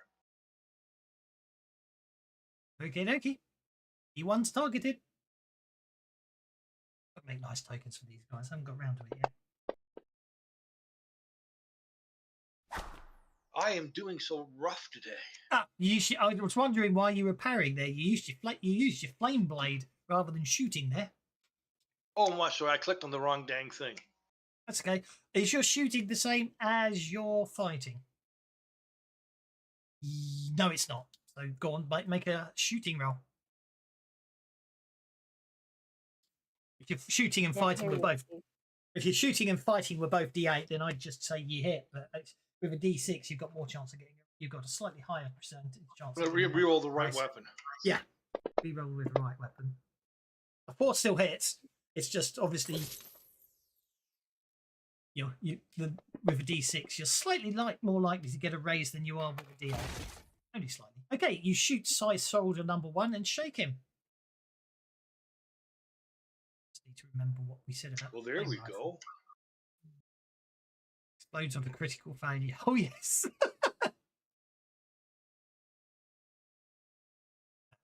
The other thing you can do with a flame rifle is you can go full burst and then it basically fires a cone.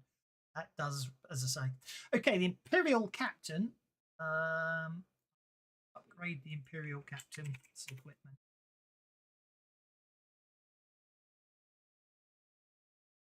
Intrigued by that. What's that?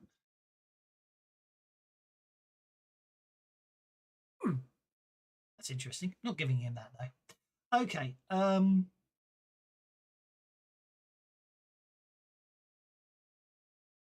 I must have got the loaded slipstream at some point in the past. I'll have to remember about the bent ray guns later.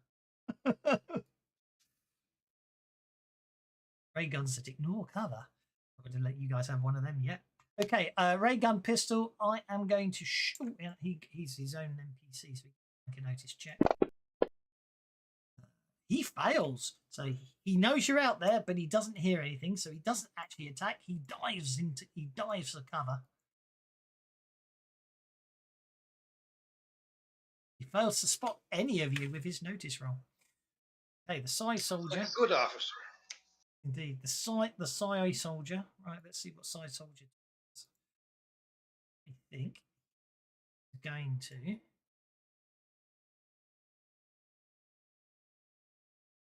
Doesn't.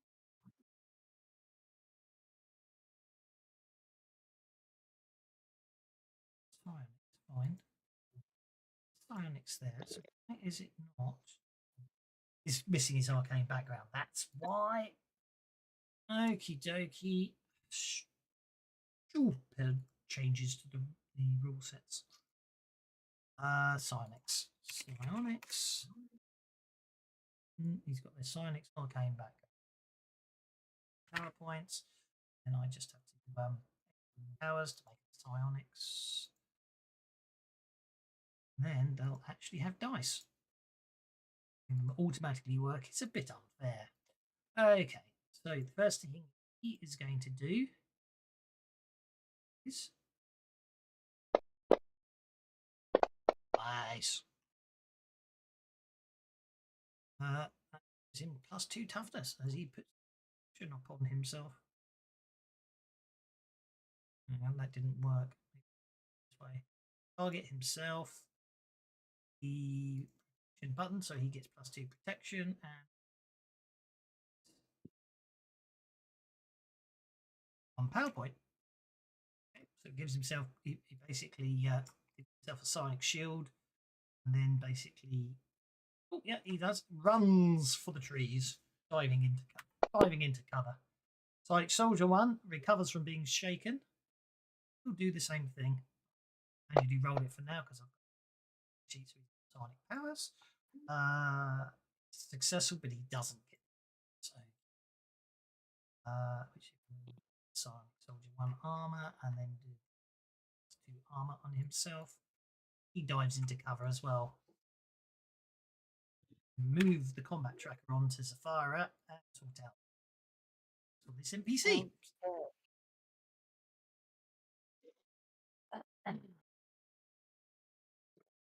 Safara is going to shoot Imperial Guard number 2.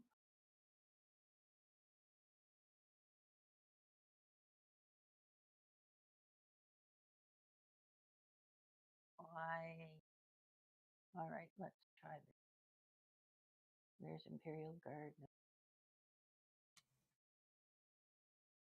Up there. Grab that.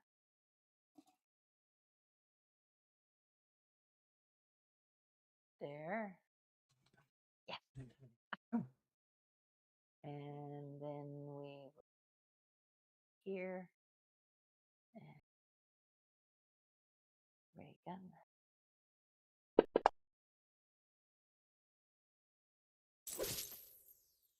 For a hit.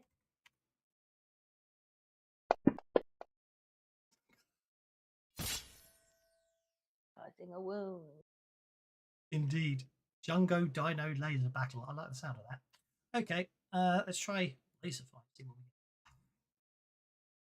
we get. Okay. There you go. It gives you some sound effects for the background there. We'll volume it down a bit so it's not too loud. Okie dokie. That's an Imperial Guard. Okay, he's going to spend one of his bennies. Dives to the side, dodging your laser blast at the ray gun blast at the last second. Imperial Guard. He's going to march past his buddy as he approaching you in the forest, and swing his electric. Actually, he doesn't need to get that close. Swing his electric whip at you.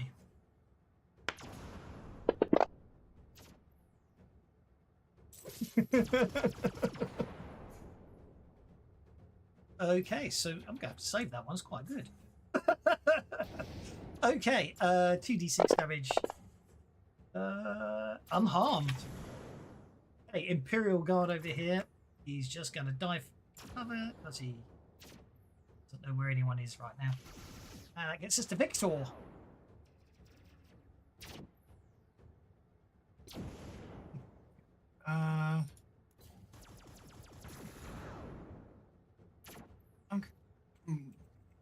You said my stealth passed. I get the drop? They couldn't target you because they didn't see you. If you want to stealth up on someone, if you want to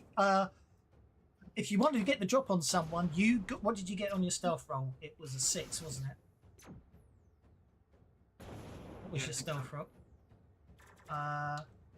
Yeah, no, actually, yes, you do get the drop.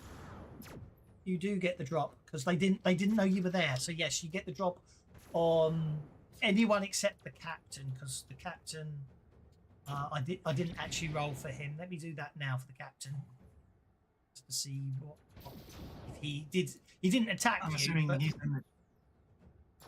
I'm assuming he's in the... Oh no, there. No. The captain. I remember. No, the captain failed his roll, didn't he? He couldn't see any of you, so he dived into cover. That's correct. So yeah, technically speaking, none of them saw you. So you technically got the drop, Victor, on this first round of combat because your stealth roll beat their notice check. They don't know you're there.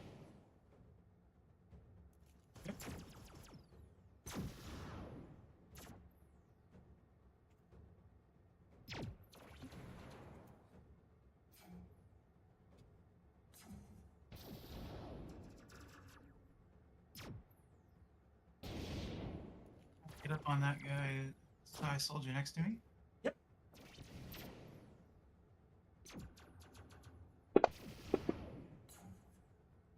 Kick where it rains.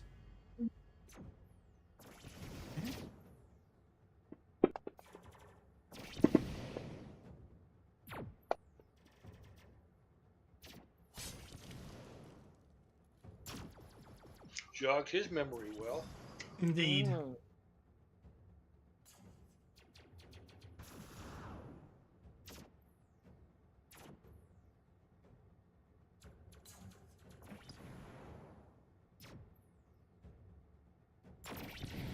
Actually, you get yourself there.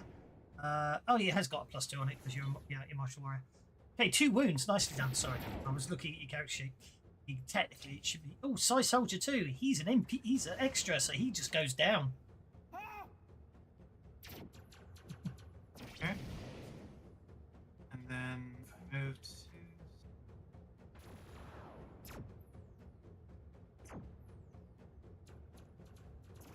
I'll move on to the next. Okay. Unfortunately, you do lose your drop after dropping after incapacitating one, but it was nicely done. Charles, you're up, sir. Okay, Charles is going to step out of the bush and run over here and poke. Let me see, 2 or 4. 4 is not a prime number, so 4 needs to get poked. Picking on prime numbers.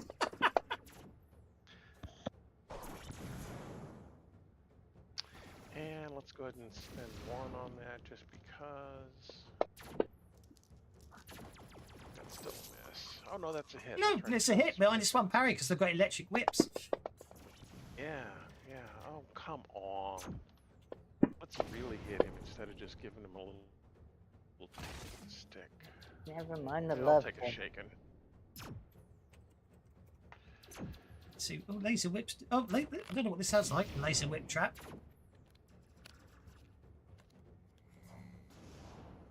Yeah. What sound effects for laser whips? I have to put them in. Okay, Imperial Guard is shaken. New round begins with Victor getting the Joker.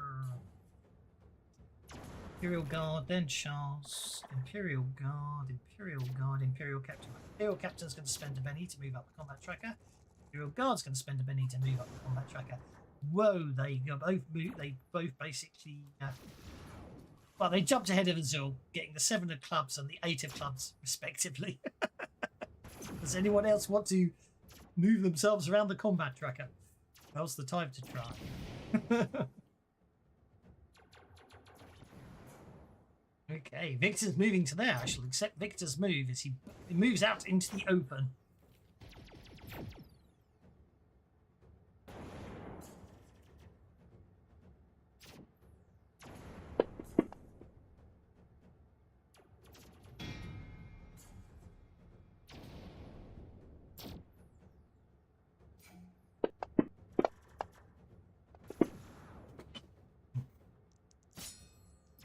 Okay, that's a shot. It's a wound on Imperial Guard 1 and 4 wounds on Imperial Guard 3. Okay. Oh, I unfortunately used Imperial Guards instead of Imperial Soldiers, not realising the difference was they one were wild cards and the other wasn't. That makes it more of an interesting fight. Spend 1 more Benny on this guy. Okay, so he takes 3 wounds, and the other one. 2 bennies left, so here he will spend a benny, negating all the damage, and why the other one couldn't roll that. So basically, you severely injure one, the other one avoids your ray gun shots.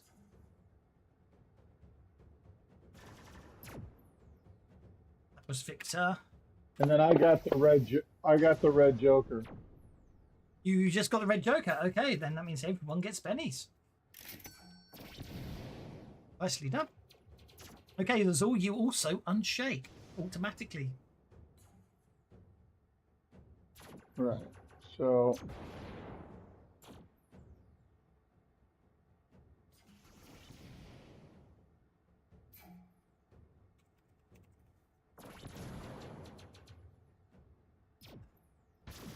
can I shoot under the wing here?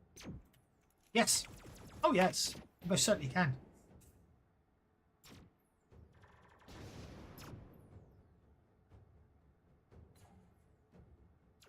I picture them on long stands. They're not like the ones that were low to the ground in the original Flash Gordon. These have got long, lovely stanchions to be upon. Okay.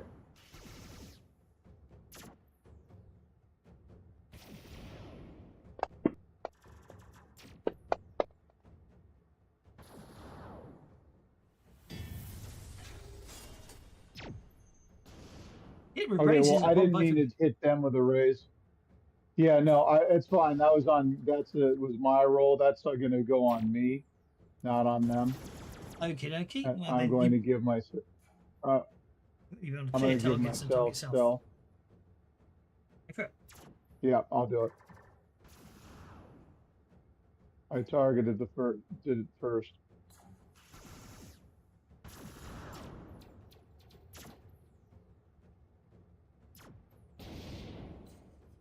Oh, for goodness sake, where's the combat track?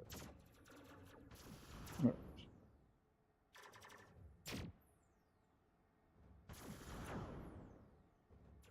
Those sound effects later. Okay. And then,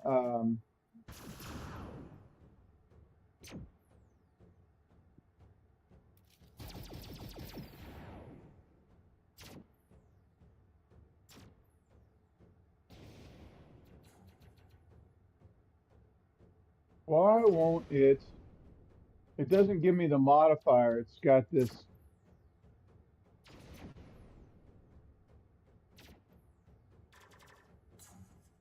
Oh, I guess it.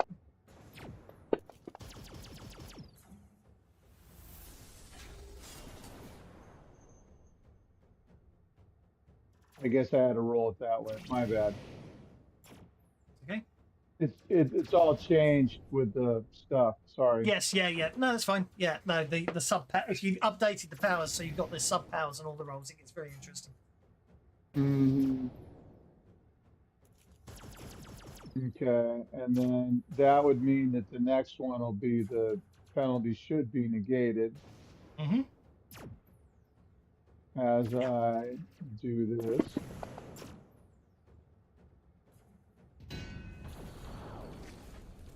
Still hitting them both with a raise.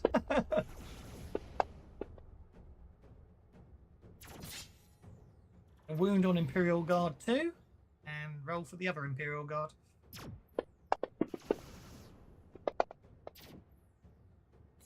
Two wounds, okay. So let's spend a penny on this one. He negates one of the wounds. Still takes a wound. And the other one, his second of his 3 bennies, and soaks the damage. As an unarmored hero, so one takes no damage, the other takes a wound.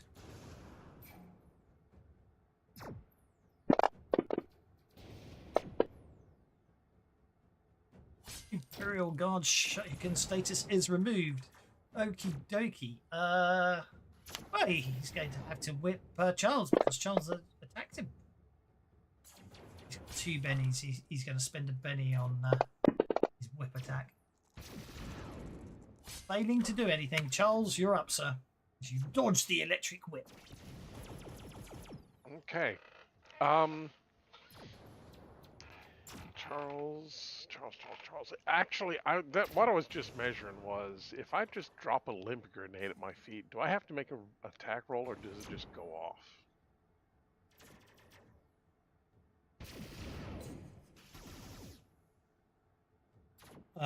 Logically,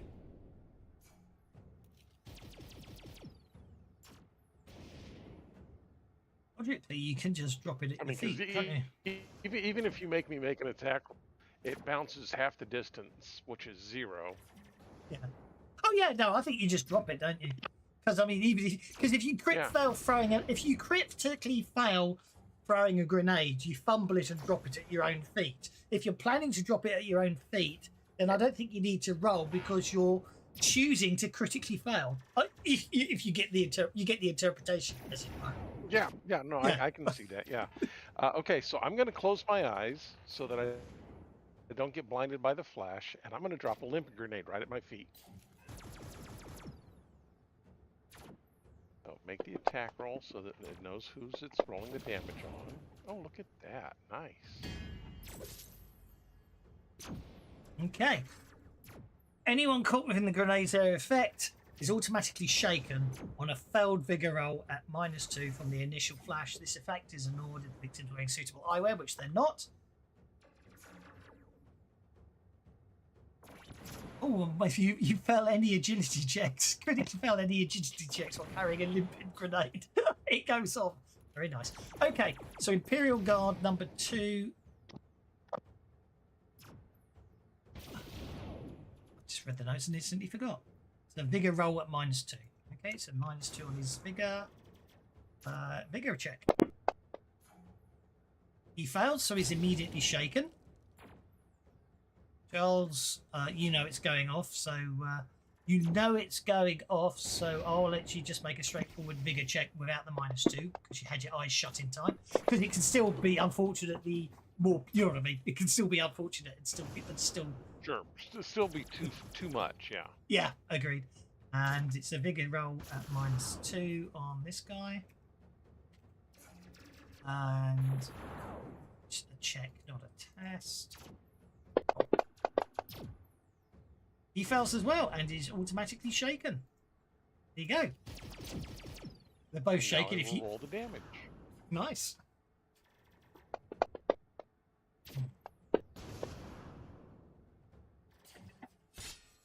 Okay, so Imperial Guard takes a wound.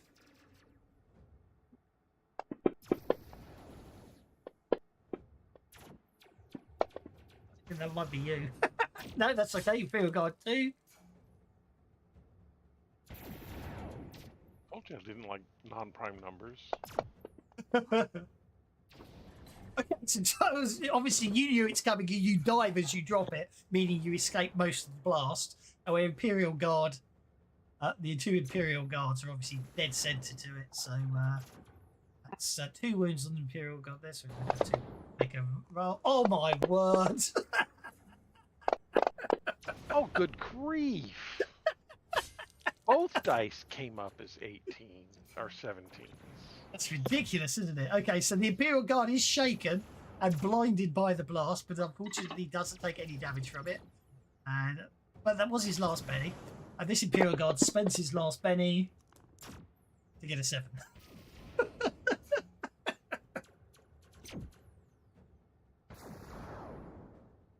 Well, that's okay. They're shaken. That's the important part. Indeed. Is that your last? Oh no, you got one. You've still got small limpid grenades. Nice. Yeah, I got 1 left. Yeah. Very nice. Okie dokie.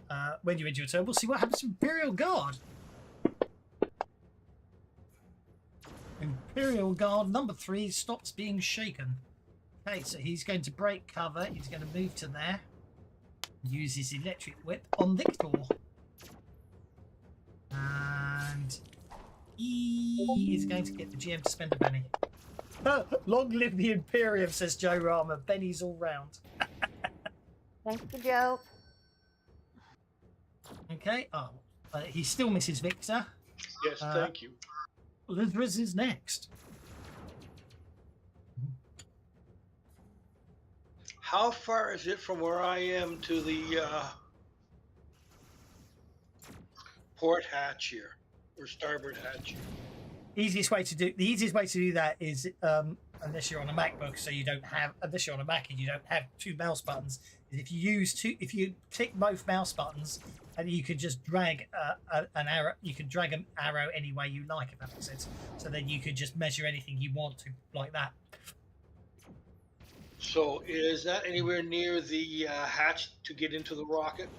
Yeah, that will get you to the hatch to get into the rocket. Yep.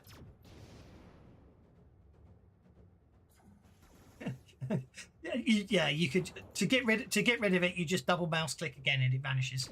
And then so you just basically get to the hatch. I'll put you just outside. You get to the outside of the hatch. Okie doke. Unless your place is more can't than go in. I'm trying to get in and make sure to cover the pilots or something like that, so the ship doesn't take off on us. Yeah, no, that's a very sensible idea. I had forced that, and now I will have to have. I will now have to create an Imperial. I have to put a pilot in the ship. Let me give you a Benny for actually reminding me of something I completely forgot. Pilot.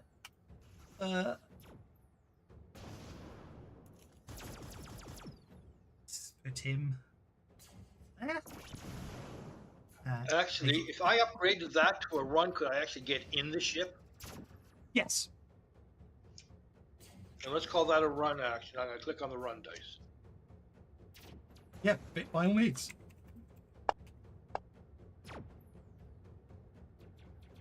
You get an extra 3. That would give me another 3 points. So I could certainly like run up and put my rifle barrel pointing at the pilot's head and say, "Whoa, dude, you are not doing anything." Indeed. I'm just trying to. And he replies with, "No, I'm not." Yeah, I'm not. Yeah, I'm not going to worry about the insides. So yeah, you can. Okay. You Mate, remind me inside. well, you don't have intimidation. Interesting. Make a persuasion check then. Where are you? Yeah. You have to persuade him he doesn't want to do anything.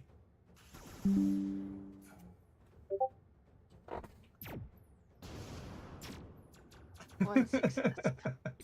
It was a 5 a success, or just, I just found it. Very good, isn't it? Well, it's opposed roll, so I will find out now.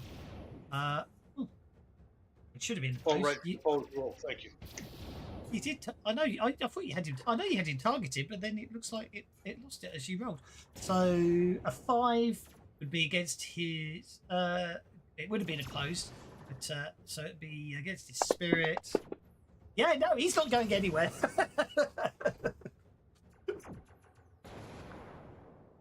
He decides he's definitely not taking off. So congratulations. Oops, I must have pressed F12. I must have double pressed there. So Psy Soldier 1 goes first. He is going to. Ooh, that's fun. Yeah. That fails. Okay, Imperial Guard. He's in a bad way. He's not injured, but he's out of bennies. He is going to Electro Whip Charles. And miss. I've got some bennies. I'm going to use one. I'm going to spend a benny to Electro Whip Charles. And hit. But I didn't get the raise, so Charles is not entangled, but he is unharmed due to that annoying protection someone put on him. Safara, you're up. Speaking of the annoying person, let's see. Charles is there. Both of those soldiers, are they shaken? The Imperial Guard 2 and 4? Not anymore. They were, but they unshook. Not anymore. Okay. Darn. I think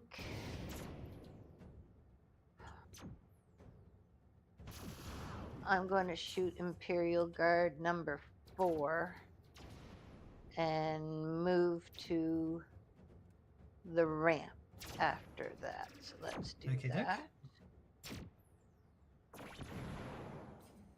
Alrighty. Shoot.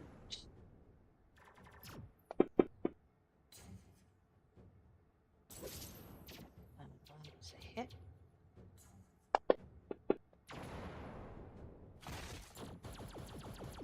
And we'll shake him. And then we'll move to the doorway in the ramp. Just actually putting up. There we go. It won't let me. I don't know why it won't let me do the other one, so I won't worry too much. I've actually painted the ramp on. There you go. Very badly. There's now a doorway actually on the ship. There is one on the opposite side, but for some reason it wasn't there to be drawn a second one, so that's not. Okay, Imperial Guard, you shook him as you shot. Nicely done. You run to the ramp. Okay, and then I go. And Imperial Guard number 1's lost track of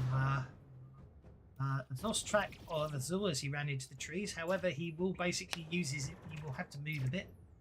He'll have to move forwards one to there so he can use his electric whip on Victor. Swinging that electric whip, Victor dodges to the side, missing. He does have his last Benny. He's going to save that for any damage that happens to him. The Imperial Captain is going to use his ray gun pistol at Victor. Hitting. Doing. Shaking Victor.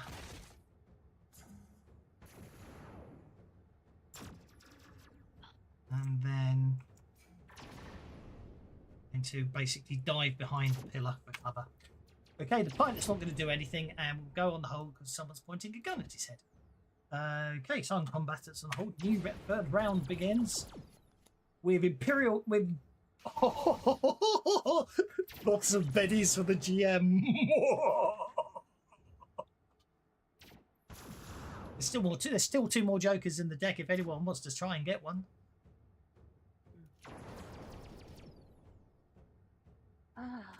Oh, I think I will, especially when I'm sitting down there with the 2.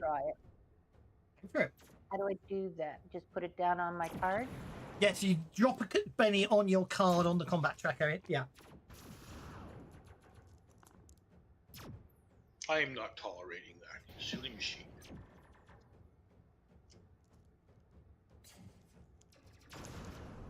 Yeah, I'm much happier with the queen instead of a pair of dues.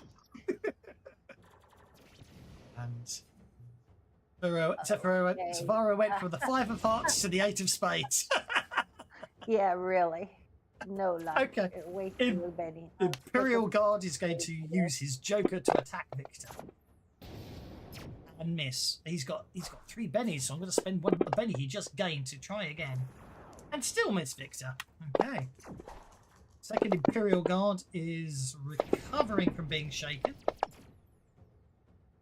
You're probably glad that was his recovery roll and not his attack roll, Charles.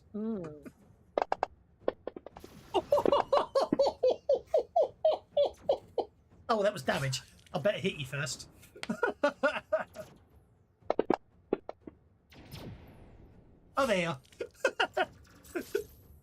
21 points of damage on Charles.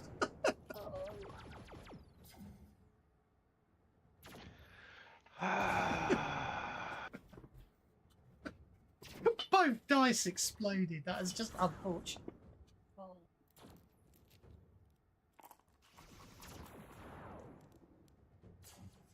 Let's go ahead and spend 1 more, just because I don't. Yeah, not going to happen. I need my Elan. Okay. I was quite shocked. Elan is banned edge in Hellfrost. She's like, that's harsh. when they did their deluxe conversion. I've just hit you again.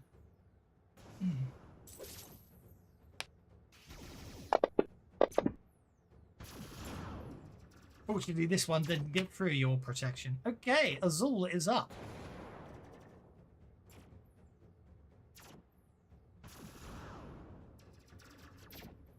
How long is it? It's 9 inches, isn't it? Yeah, 9 inches. Okay. Azul, you're up. So Azul from here is going to shoot.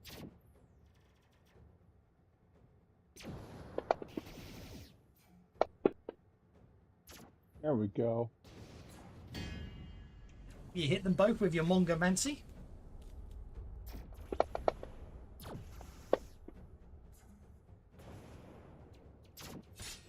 Wound on 1 Imperial Guard. Roll again for the other. Yep, yeah, which you were already doing. Oh my word, they must have. I can't see the numbers on those dice, but the second one was obviously a very good hit. Okay, so I've got Betty, so I can spend a Betty on the first one. Which means he soaks, and spend the Betty on the 4 wound go. Oh, my dice today are disgusting. These Imperial Guards are obviously the absolute most elite guards you've ever gone up against.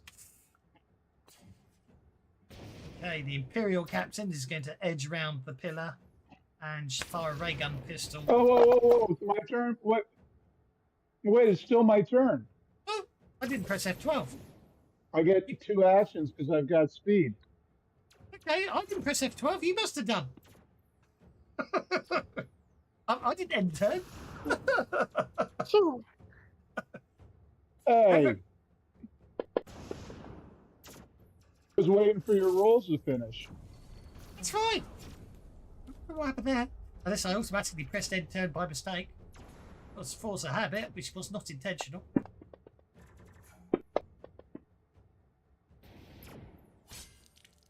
3 wounds.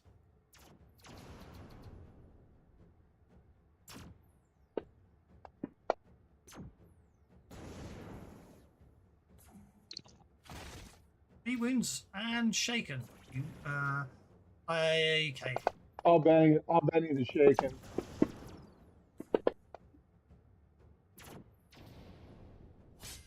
Yeah, the problem with that is it will always go So back to one the guy- same order. So I'm going to now manually change it back. What you need to do is let me apply the ones you don't want to re-roll before, you know what I mean. But that's okay. So I can spend my last penny on this sorry. chap. That's okay. It's fine. Okay, so he saves 2 of the wounds, so he's on 3 wounds, and this one spends his last penny. Okay. They both wounded. Okay, now the Imperial Captain successfully shot Victor. Let's see if he does any damage to Victor. Victor is unharmed. Lazarus, you're up. Okay, I want to direct the pilot out to the back of the ship towards where Zephyr is, so I can make sure he's away from the follow him. Actually, have him walk ahead of me to the middle of the ship. Okay, that's grappling. So that's an athletics roll. As you grab hold of him, and then obviously he gets to use his athletics to resist you. But you're probably happy with 11, aren't you? I'll certainly go with it. Oh my word, my dice today. Okay. Yeah, you successfully grapple him. Yep. Does make you technically vulnerable as well, but that's okay. And then you can move off to wherever you want to head to. You want to head to there. He comes with you. You've got him. You drag the pilot out and drag him with you. Can I actually throw him out the side door beside where Victor is? Yeah, certainly. Why not? Really? Yeah, that's right. You literally just push him outside. Okay. Let's give him some. And that's what I can do for my action, I suspect. Yeah. You drag him there. He lands on a bit of soft ground because it's only 1 point of damage, so he's unharmed by the landing. You most certainly can throw him out, no problem at all. Size soldier number 1. Okay. Gonna move down here.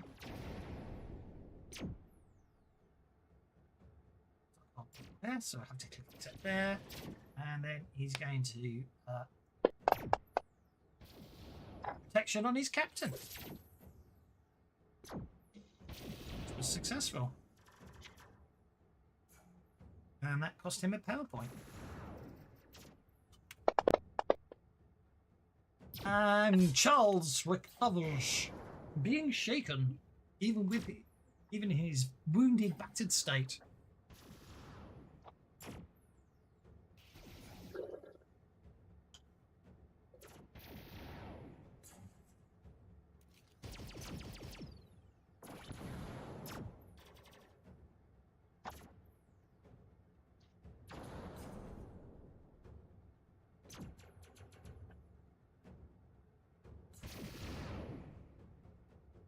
Have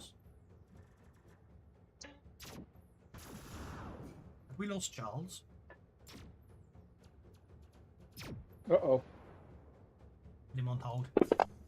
Victor, you're up, sir.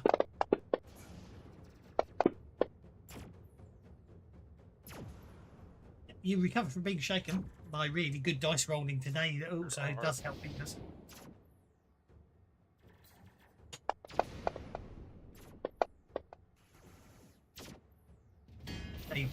Victor shoots 2 Imperial guards in rapidly and with efficiency. Damage.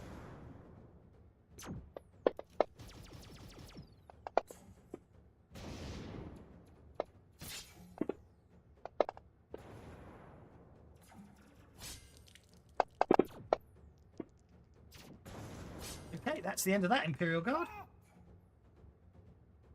Ah! And the other Imperial Guard. Thanks for the damage. They're tough. They are very tough, these ones. They're obviously been hand-picked. They were probably not. They're probably not the normal people that come and do the abductions, but they were the nearest ones. They were obviously the ones that sent. Well, actually, there might be very highly trained abduction squads. Why they're so efficient. Want to move or do anything else, Victor? Yep, Victor, Safari, you're up. You're standing in the doorway. Yeah, I know, and I just saw Charles get Mullered. something bad. So we will move back off of the ramp Okie dokie. to there, and we will see what we can do to take off some of his.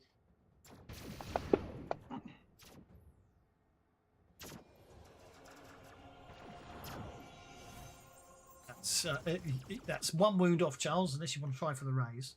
I want to try to raise that. Let's see if I can get to. Yeah, that's more. Oh, that raised it.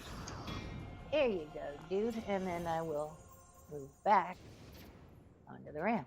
Okay, so Charles suddenly feels better as his wounds close. It should also be pointed out the psionic tower did not impact your healing there. Because you nobbled it. Charles, you're up, sir. Okay. Charles is going to try and poke.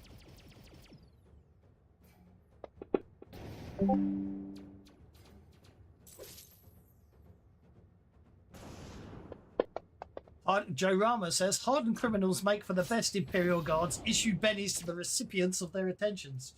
Certainly. Thank you. Thank you. Charles did spear damage, 8 points. He's wounded an Imperial Guard who has no bennies. I've got a fair few, so I'm going to be evil and spend one.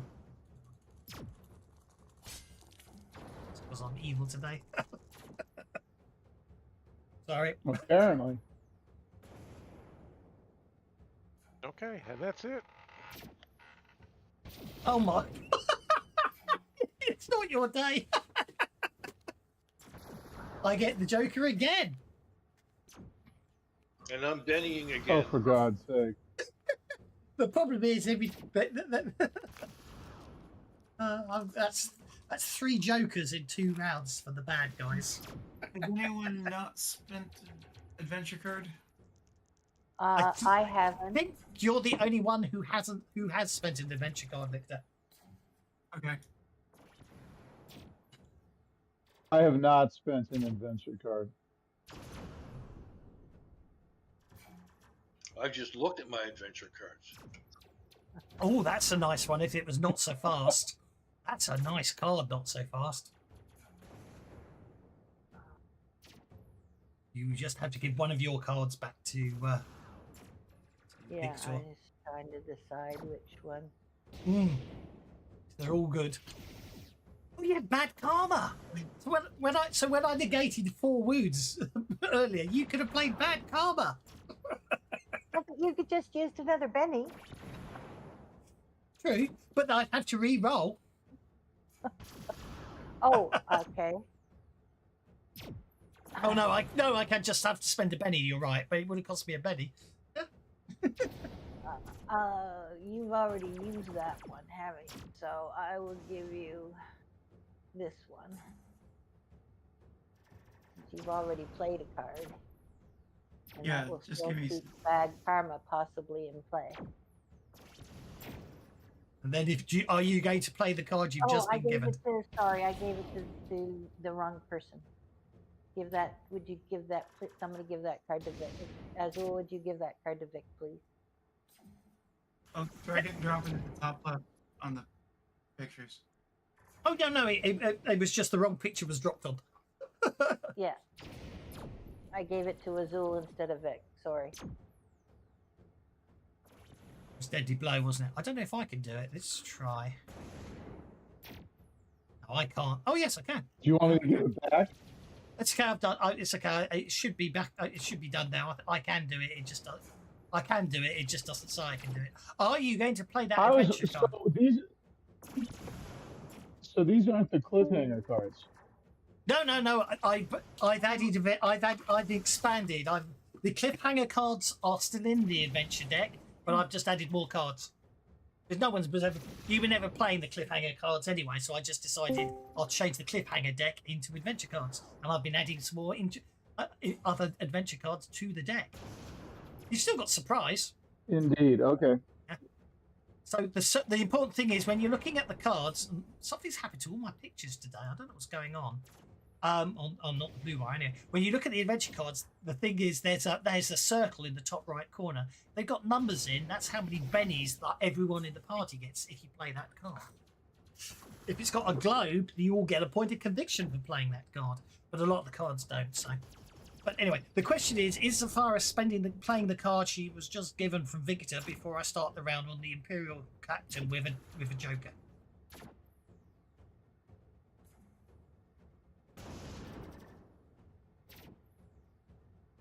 Otherwise, he gets to go now with the Joker. Right. Oh. Is it... Yes, I will play it. Yep, go for it. It's a. Okay, so you play not so fast, and I assume you're choosing the Imperial Guard Captain's Joker. Yeah. Yes. Okay, so basically the Imperial Guard Captain's Joker is replaced with the Two of Clubs. Which I don't have there, so I'm going to have to browse my main deck and see if I've got one there. Yeah, so instead Take the one from me. So the captain goes on the Two of Clubs rather than on the red Joker. So there we go. That's not so fast. Card from the Daring Tales of Adventure action card deck. It's a very nice pulpy cards in. Don't forget to toss pennies. Sorry? I'm saying don't forget to toss the bennies that you got. Oh, no. It says it's now the Deuce of Clubs. It still means you get the Benny. I still get bennies. Because you change the card after you change it from a Joker to a 2. It doesn't mean it didn't happen first. Does that make sense? Is my interpretation. He just doesn't get he's last and no bonus. That's good enough. Yeah, he's last and gets no Joker bonus. That's exactly how it works.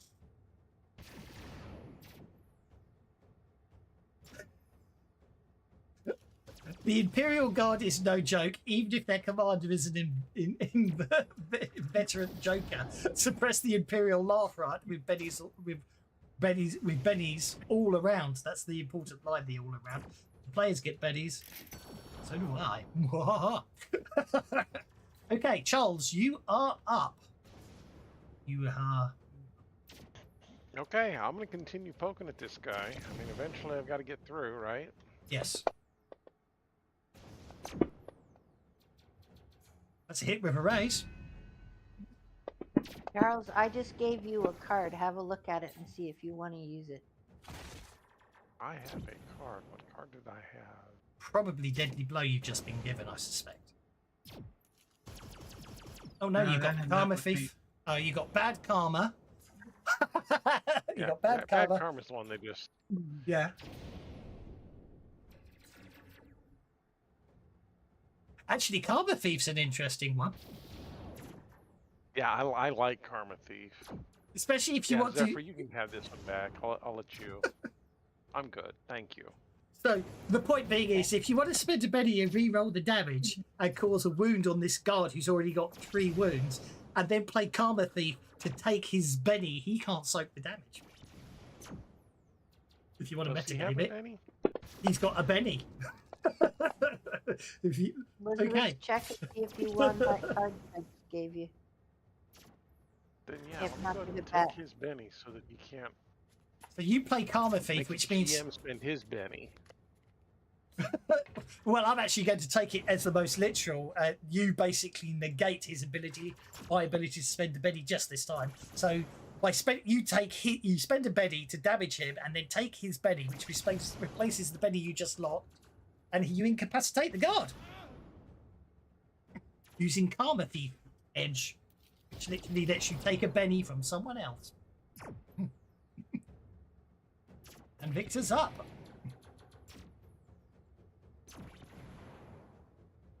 Okay. Let's see. No.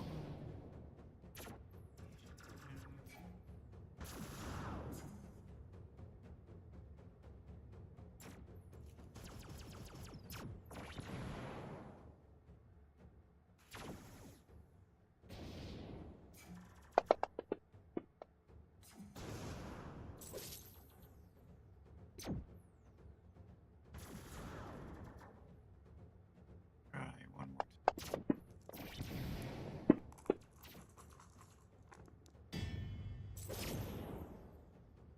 That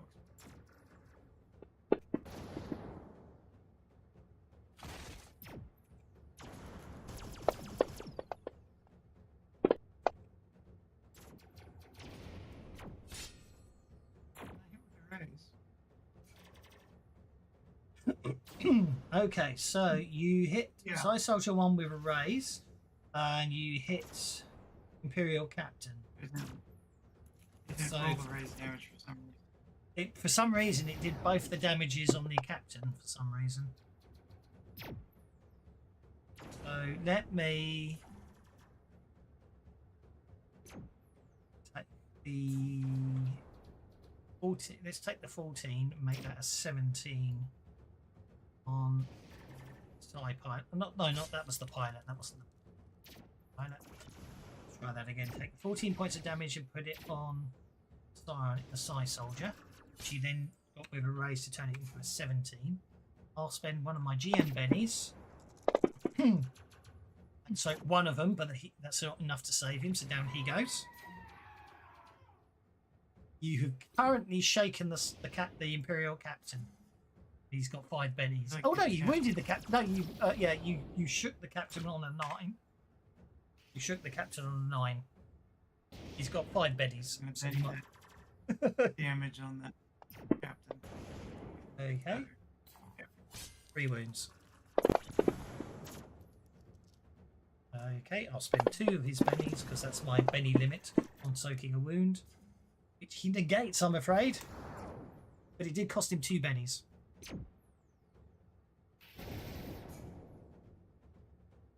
These are tough guys. These are meant to probably be guarding Ming, so you'll definitely be getting conviction at the end of this fight as a reward. Zafari, you're up.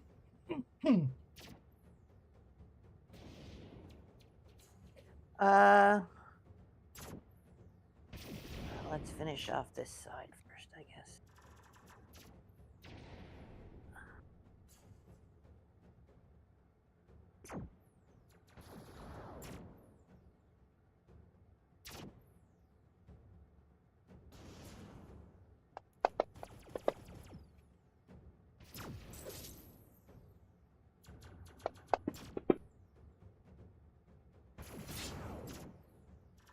Okie dokie.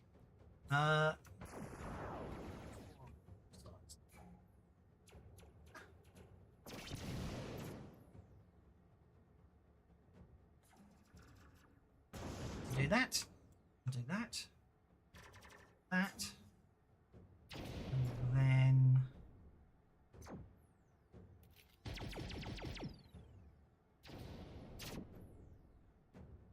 Okay. Imperial Guard. Sorry, I was just sorting a couple of things out in the background. So that's an Imperial Guard spending his last penny. He's fine. Keep getting jokers, they'll keep getting pennies back. That's unfortunate. What I will say actually is, Lizarus, from where you are, after you throw the Imperial Guard out, you're looking further down. You're looking further down the ship. You can see the prisoner cage, and you can see a young girl in there. Appears It's Min-Max. But yeah, it's the quickest token I could find. It works. Indeed. Okay, Imperial Guard is out of Benny, so let's whip Charles. That's a miss. So I'm going to be very evil and spend a GM Benny because I've got a few, and that's still a miss. Okay, Imperial Guard over here is going to use his electric whip on Victor. Who keeps giving you bennies?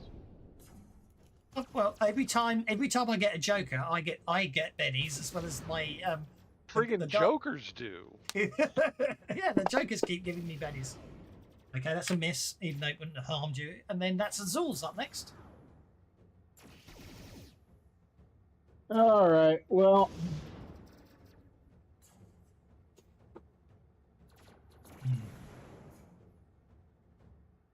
Azul is going to take a shot at the Imperial Guard first.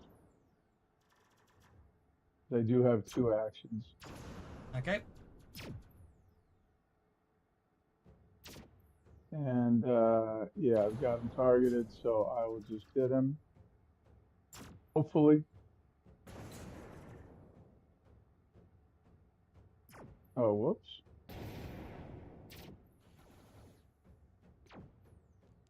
Let me do that first.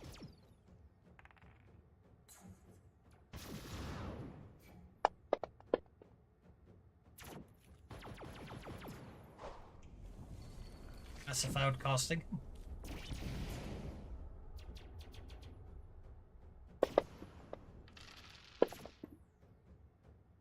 That should do it. That's a successful casting with a raise.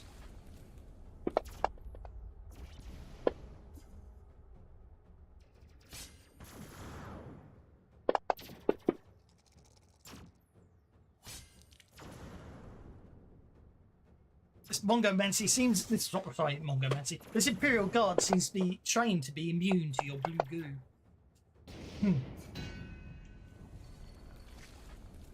No, it's just trying to drain your bennies. My word, yes. He is trained to drain my bennies. Okay. Instead of being incapacitated, you make it. You put him to 3 wounds.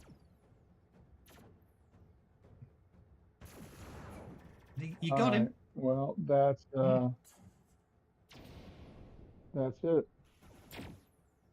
Israel, you're up, sir. I think I'm going to lean out the door and shoot that captain. I guess you most certainly can move over to the other side. Yeah, you can target him from where you are. No problem at all. Move over sort of half a square so close to the outside. Yeah. Target. Captain targeted. Thank you. And finding the right weapon. Here we are. You hit him. That blump, just as I said you hit him. It was not perfect time. 3 wounds on the captain. Okay, well, he's got 3 bennies left, so let's spend them on. I'll do something about that. Hang tight.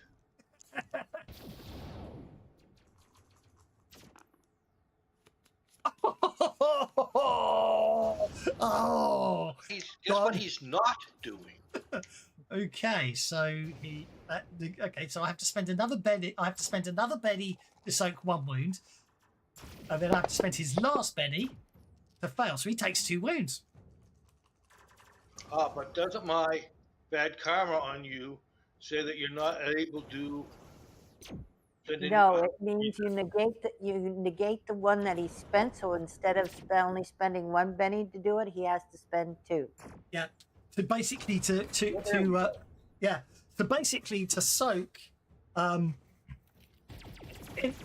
spent 3 bennies to make 2 soak attempts. Basically, is what you did to me there. You used up all his bennies. Yep, you used up all his bennies there. And then I'll let you end your turn. The right thing to do. And then it's the Imperial Captain. Remains shaken.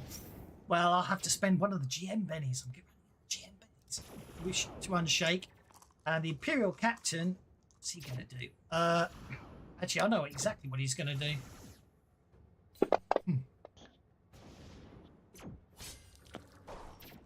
Really? Really? Uh-huh. Oh well, I'm just going to narratively allow it anyway. What?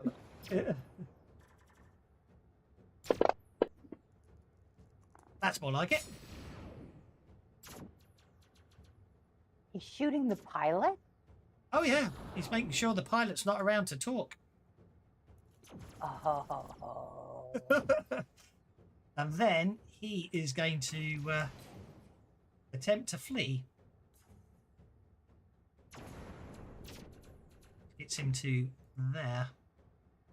Get him to, which will get him to there.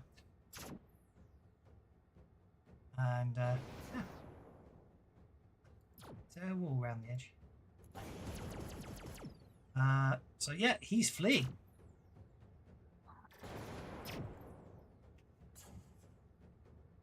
Which I can cheat by doing.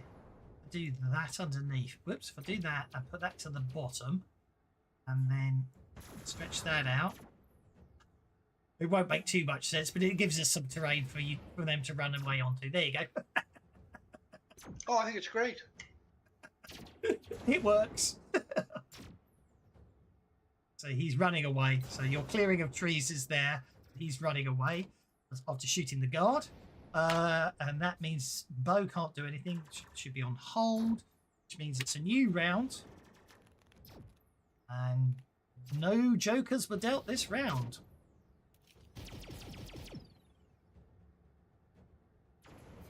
Unless anyone wants to move up the tracker, I shall start the round.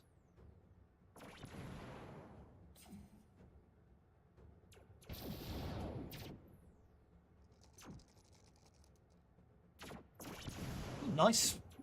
6 of clubs, the king of diamonds. That's not bad. Okay. Azul, you're up first.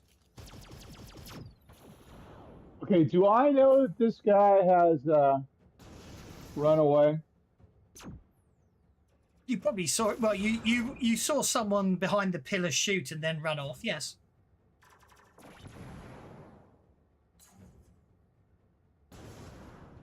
Okay. So if you want to sort of head over this way out to the tree line, you can probably make a shot at him if you want. Yes, I do.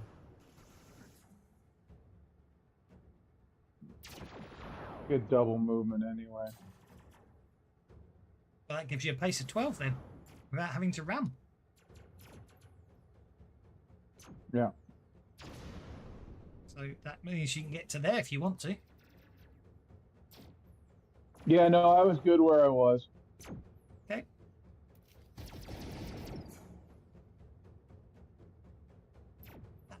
He's at the limit of your cone range, but you can get him from there, yes. As we have measured that a cone is a 9-inch template.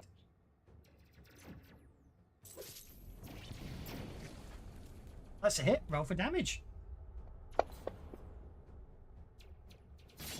That's a wound upon the Imperial Captain. Takes a wound. All right. And then with my next one, I am going to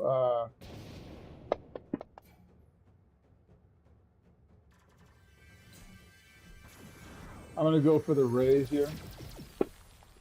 Okay. One more.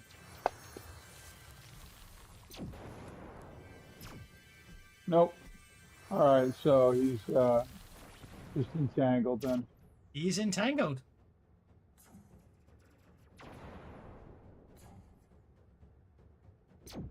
So he's shaken, wounded, and entangled. He is indeed. Brings us to Victor. Please put him out of his misery, Victor. You'll have to move past the tree line to see him. You know what I mean? You have to sort of get to the other side of the clearing to see him. You want to get to.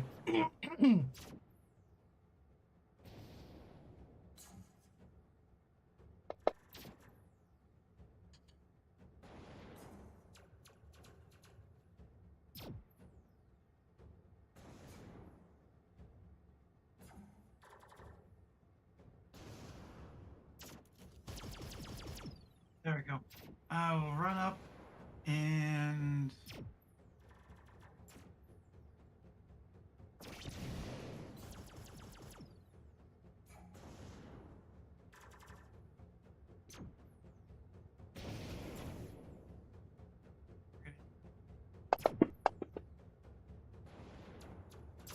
Dang.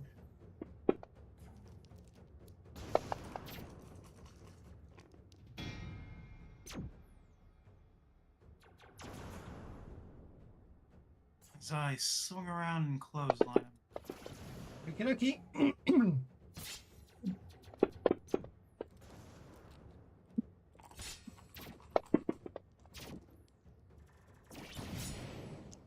Okie dokie.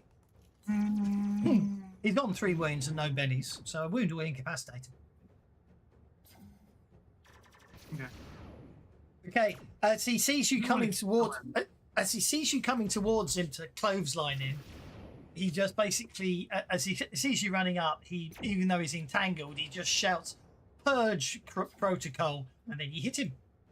Down he goes.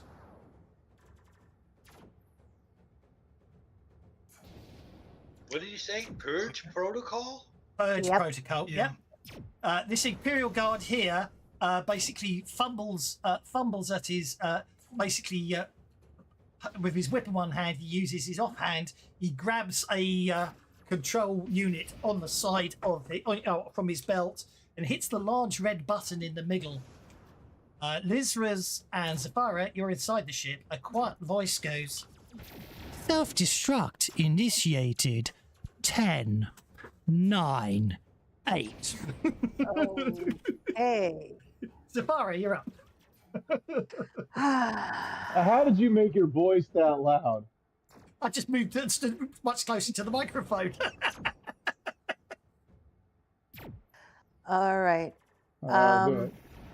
I'm going to go and try to get Bo out of the cage. in case of purge protocol, duck and award bennies, says Joe Rama. Thanks, Okay. Joe. Okay. Right. Well, I think I don't think it's worth worrying about finesse here. So you just need to make a shooting roll if you want to shoot the lock off the cage.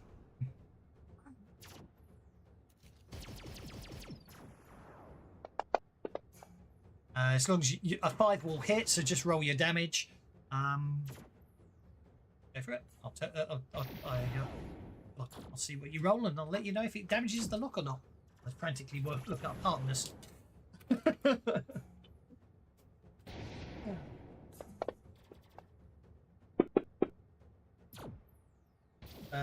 that would be 7 points of damage, because unfortunately in breaking things your dice can't explode. You can't do anything about that, so that's okay. Apparently I was still targeting the Imperial Guard, so that's okay, that's fine. You shoot the lock All right. off. You shoot the lock off because it's narratively good. okay, and I will 7, grab Bo by the 6. hand and we will head out the door. Okie dokie.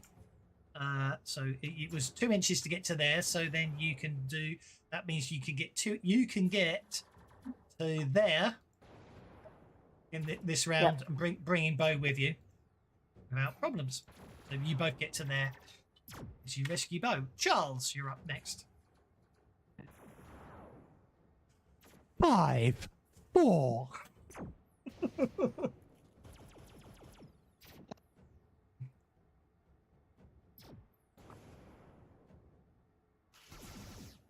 I'm putting Charles on hold. Okay, do I see them running out of the ship? Yes. That was I see it. them It's running gonna out of the ship. It's getting ready to explode. blow up. That's going to be a decently sized. Yeah, exactly. So I'm going. You're going to move to there. Dart back. Yep. Imperial Guard is shaken. He can't do anything about it. This. That's a lot there. I get the idea. Dodge. Run away shooting backwards. Terrible, you know?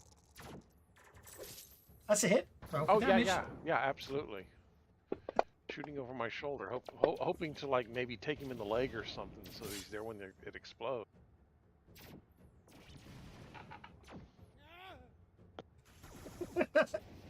He goes down. He might not be out, but he goes down. Lazarus. 3, 2. Nope, that worked. I'm gonna go over to Zafira and Bo, collect them up, and keep going. See if we can get a little bit further. Okay, that was 2 inches to there. Strength of 8, so I should be able to collect them. A little I athletics. don't. Your heroes. I don't have a problem with that. Step movement to there, right? And then, okay, that's nicely done. So then I just 1, 0. 1, 0. Yep, I just need to. Oh, hang on. I could probably find it here if I go all, and then go. No. Okay. Sorry, I'm just. Yeah. Come on, there we go. Oh, here we go. So let's stop You've been throwing that. Kratos around on Tuesdays. Oh, that was a very underwhelming explosion, wasn't it? Let's try something else. Oh, that's sound effects, so it's going to keep playing. I want a one shot. Let's try this one.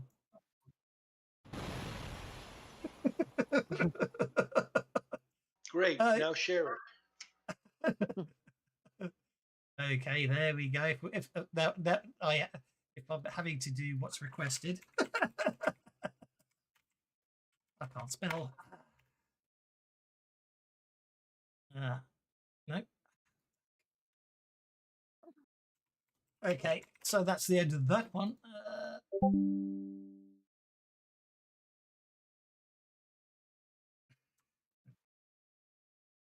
An Imperial Guard, did he run away or is he toast? Oh, he'll be toast. Yeah. Okay. He might be toast. Large burst template there. So that's okay. So, yeah, basically you were in the blast radius, but you got cleared. Do flash gordons spaceships explode with all the Benny fused spark of the TV show propulsion sparklers? If so, more Benny's on explosion. I think they've got enough, but I shall give them anyway. Okay. Then let's see what we can do to that guard, seeing as he's the only one caught in the blast. Thing is, no one else is in the blast radius. So yeah, I used to Good thing. Okie dokie. So there we go. So congratulations. Remove pointers. So the ship explodes, vaporizing anyone inside the blast radius, which fortunately isn't any of you lot. Right, I said that was an incredibly unfairly hard fight. Just gonna. All right, I drag the captain. Thank you. Yes, thank you. Yeah. I had a great Drag the idea captain. for how we were going to cover it up if we managed to take the ship. I know. Unfortunately, we don't get to use it.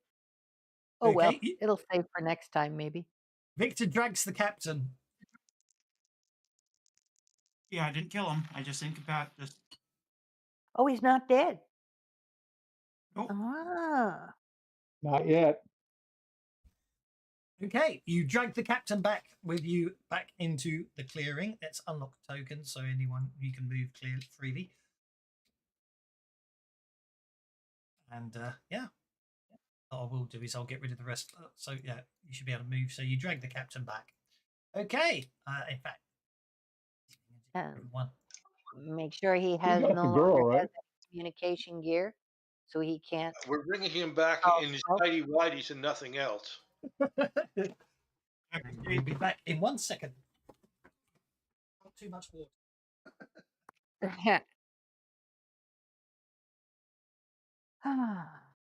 So what are we going to do with this guy?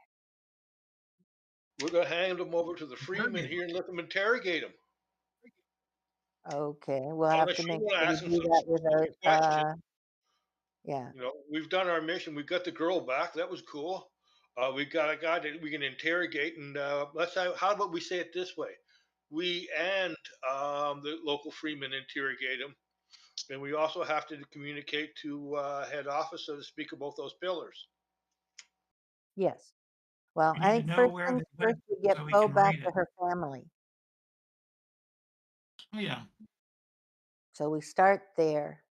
And then when we get there, then we contact the guy who was the Fremen guy who met us and turn over the captain to him,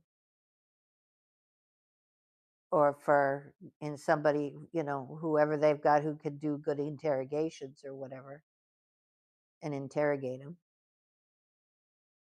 In some Well, ways, I get to folks, warm them up.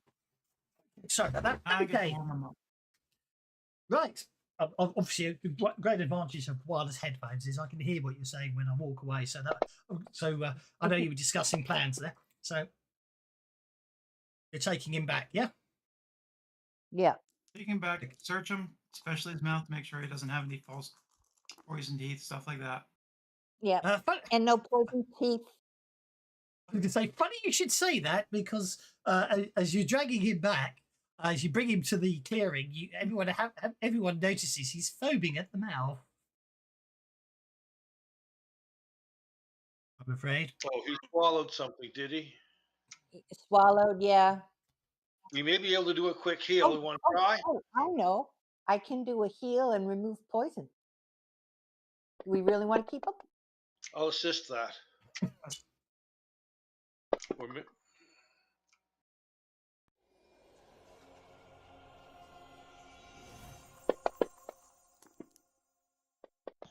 Want to keep him is kind of a strong word, but we do need to keep him. Okay. Well, I'd like to question him for a while. We can do that politely. As long as he's polite enough to answer it, but he's On not the heroes. going to meet his maker today. Not taking the easy way out. Right. Oh, I need to get rid of the pin. So Does that's he 4 survive? power points. Well, you did the roll, so I probably have to put him back on, won't I? Captain. Imperial Captain. Combat tracker.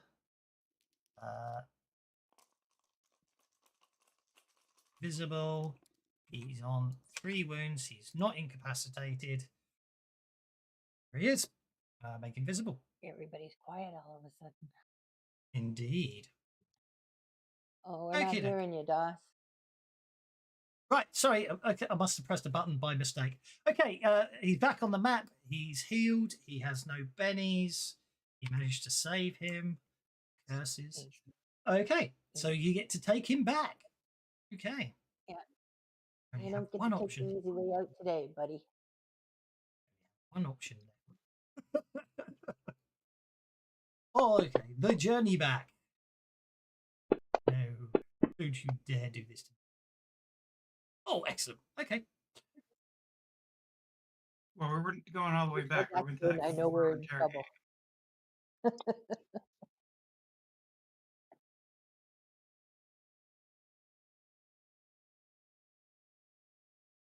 Actually, maybe I wasn't unfair when I did that just now.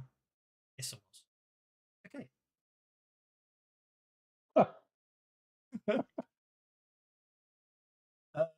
Yes, I was looking at the stats I've just got. Right. So let's position you. Well, yeah, you're basically marching back through the clearing. Can I have some notice checks, please? Actual fact, don't worry about it. I failed the roll.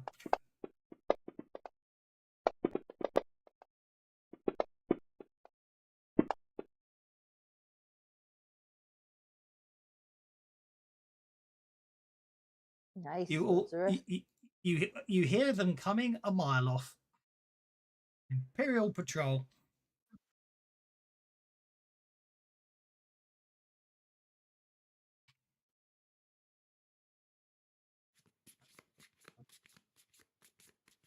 Well, should we try to ambush again? What do you think, folks? Well, first off, we Find him, gotta tag him. make sure Imperial captains can't say anything. You can hear them coming, so if you want to position yourselves accordingly, you most certainly can. Okay. Can you reshare the map, please? All I'm seeing is a black map. Yes. Yeah, the map was black. Is it working now? Nope. It's bigger and Indeed. black. Bigger and blacker. Okay, let's just let's abandon that one and go for another map then. No, it's working now. Oh wait, you can see now, can you? No, I Yeah. can't. You might have to close it and reopen it. Did you click your token?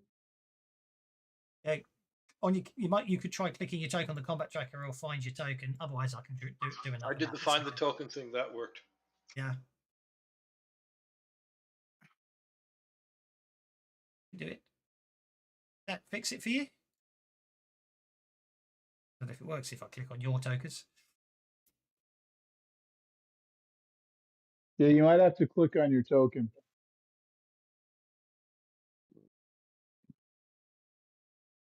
All I did was delete the other one around it. Oh, So there it is. Okay. Okay. Yeah, I had once I clicked on my token, it was good.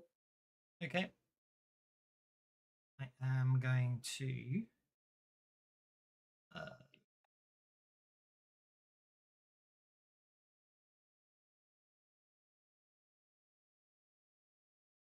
okay, well the Imperial Captain got a Joker there, which means he's got a Betty.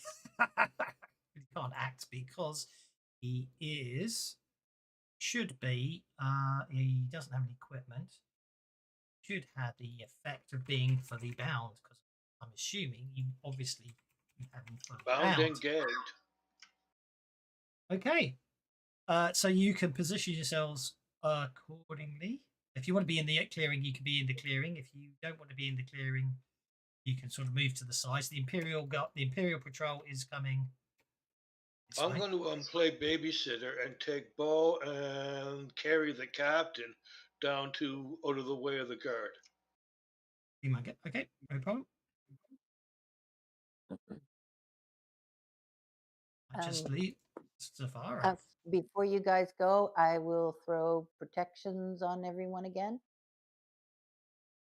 and including Bo, but not the captain. Toggle friendly units. Bo should be friendly. Hang on, Bo is still neutral. Bo should be friendly. Let me make Bo friendly.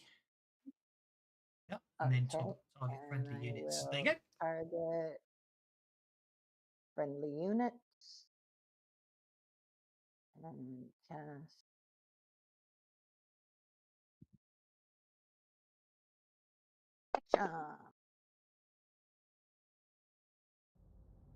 All right, so that gives everybody +2 armor. Does nicely. All I have to do is hit apply for everyone. Okay, everyone's got +2 armor. This should be a nice quick fight because they're not wild cards. 5, 6, 7, 9, 11. Which leaves me with 4. Okay. Charles, you're in the position to see and hear them as you're obviously taking aim. What basically one of the ones at the back goes, according to the signal, they're around here somewhere, just as Charles fires his pistol.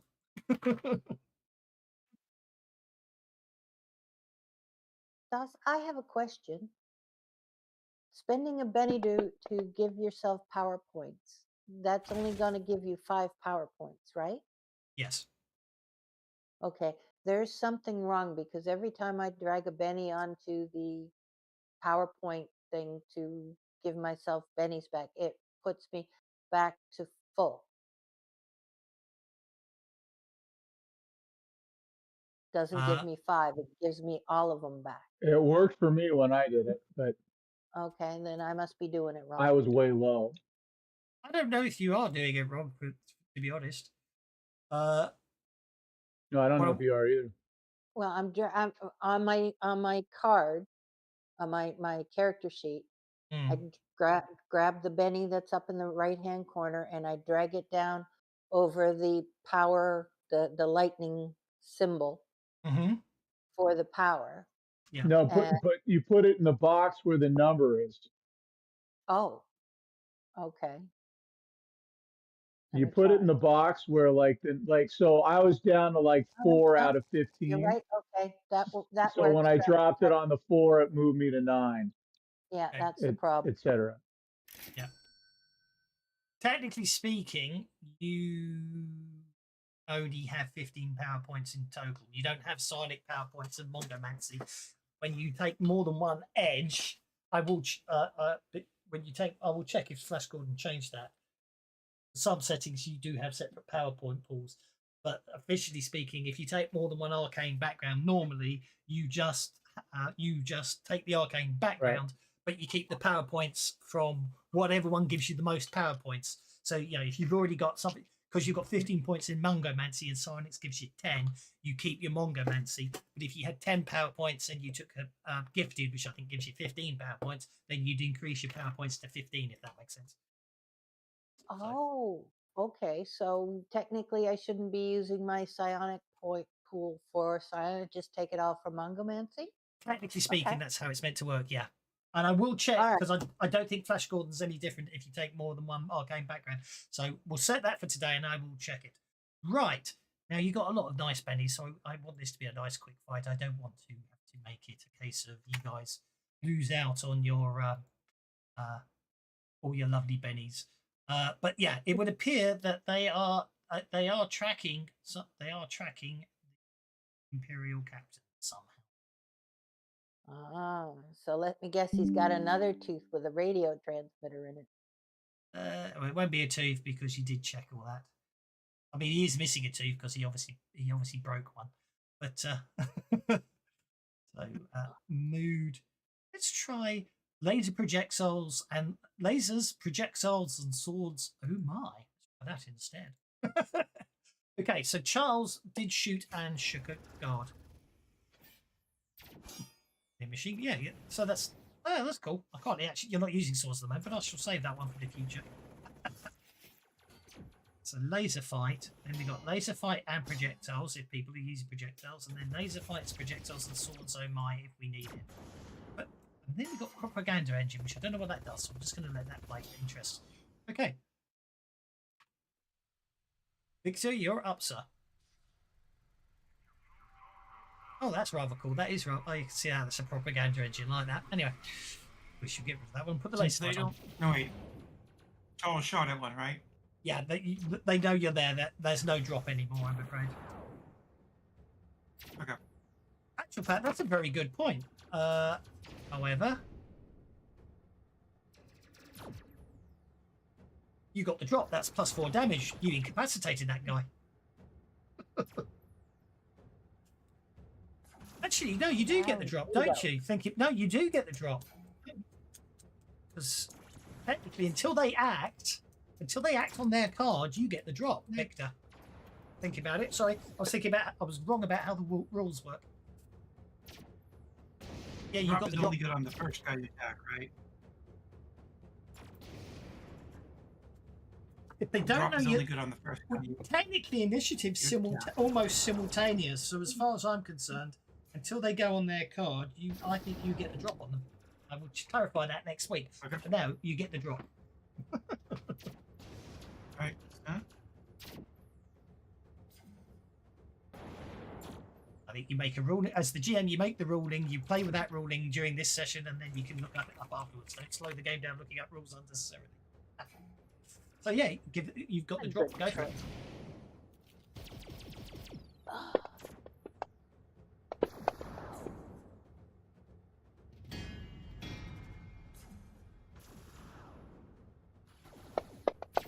If nothing else, if you consider how it works in XCOM 2, everyone gets to make their ambush shot before the bad guys get to, as the bad guys run away. So, as far as I'm concerned, I'll do that. And checking the rules on the drop, it doesn't say, it says it's up to me how it works. So I think that's how it's going to work on an ambush. But it will go both ways. It means if they get the drop on you, it could be quite nasty. Okay, that's 2 more guards drop. That first damage roll. Don't worry about it. And they're both gone.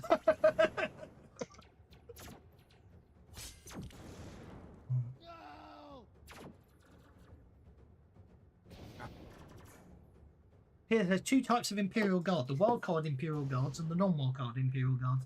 There's another reason I picked up the wildcard Imperial Guards earlier, and these ones are the non-wild guards, which I can live with because these are a local patrol where the others were an exclusive snatch team, so I can live with that. As I spin around, as I gun down the two behind him, I tell them to surrender. Fyra can't use it. Azul hasn't used a card. Azul, I think you're the only person who hasn't played a card this session. So if you want to give the card you've just been given to Azul, you might want to. Liz, you're up next. What are you doing, sir? I'm going to basically keep sitting on the chickens here. Okay. Wrap my tail around the captain's throat. All right.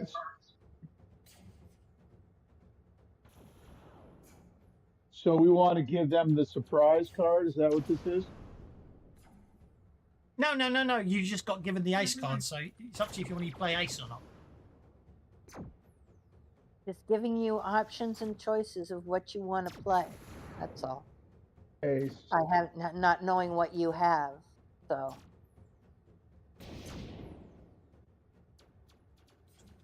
Next week.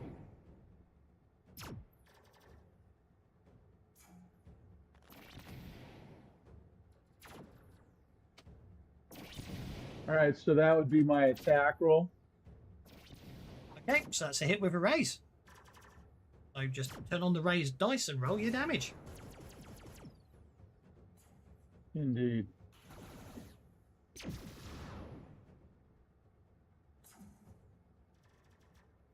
Technically, your super speed will have run out by now, but your protection certainly hasn't. Something wrong. Yep, I'm making the roll. Go for it.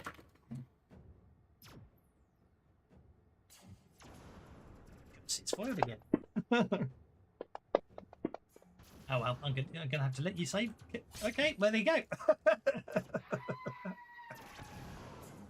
Yeah. Victor says surrender. Judging by that, Bill. Victor says, "Oh, hang on. Go ahead. Oh, you know what? I could be truly cruel here. Actually, thank you. I can keep the fire going. I can be really cruel here." Azul kills the You killed captain. the wrong person. Why? He targeted the captain. I didn't mean to kill the captain. I know. I targeted the wrong guy. I'm not going to hold you to it. Don't worry. But that actually solves all my problems if you had. But no, the captain's okay. You incapacitate the guard as he was just as he was considering surrendering. But congratulations, they completely fluffed their notice checks, so you got the drop on them and put them down really quick. So you will get Bo and the captured Imperial captain back to the farm. The parents are overjoyed. And thank you most profusely for rescuing their child. And then obviously we shall return next time, where you have the Imperial captain on board your ship. As you, you're going to take him back to Arboria, are you? Well, I don't know. We Only were after actually we going to talk to the Freeman that was here and turn him over to him. You can Was- turn him over to. was You can my most certainly. first thought, You could turn him over to Yabu if you want, or you can fly him back to Arboria yourselves. I just need. I'm only asking because that will help me decide what happens next time. You see, so you can. I'll turn him- interrogate him first. Okay. We know that the captain has a homing device on him, so we have to remove that first before we take him anywhere near Hyboria in our spaceship. Yeah. So once Okay, we've so- successfully done that, then yes, back to Hyboria. Because I'd like to pass over all this sort of scanning information to Zarkov, because he's probably the best scientist to make use of it. Indeed, Yeah, you've but we got don't necessarily have to fly back to Arboria to do that. We could transmit that. Yes, once you get back to your ship, you can transmit all the information you found. Yes, that's the point. So the point is, what we you're going to be interrogating him. So what we'll probably say is you're probably going to you will drop Bo off. I'm going to say you're dropping Bo off back with her family, and then you'll be holding up somewhere in Tropicana when the adventure starts next week, interrogating the captain. Is everyone happy with that? Yes. Okay, so I hope you enjoyed today. That's where we shall leave it today. I now know what how to plan next week, next time. hope you had fun. I'll see you in a fortnight for more adventures of the intrepid lands of Flash Gordon role-playing game and on the moon of the planet of Mongo, and we'll see what happens there. Tuesday, obviously, we're back to Hell on Earth, and there'll probably be, I'm not sure when yet, but there's probably going to be another Savage Saturday soon. I've got an idea for a one-shot I'm playing around with. If we do, it will be a Savage Worlds adventure set in a galaxy far, far away before Rogue One happens. Ooh, that sounds fun. I ask that you not do it on the 30th because I won't be there to play. Oh, I won't be doing it on the 30th because if I tried to do Excellent. something, actually, the 30th is a Friday anyway, because the 31st. Oh, sorry, I meant Yep. the 31st. The 31st is my wife's birthday, and we're off to see Moulin Rouge, so I won't be doing it then. Oh, there you go. So, Happy birthday to her. indeed, Yes, happy awesome. birthday to her. But thank you very much, guys. We'll see you next time. Have fun, and All see right. some of you on Tuesday. Excellent game. Thanks, no worries. Thanks a lot, Doug. You're welcome. Thanks.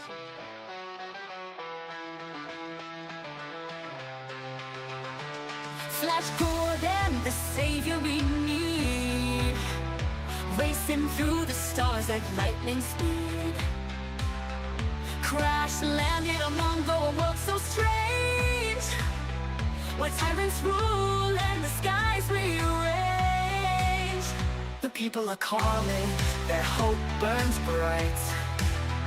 Our heroes rise and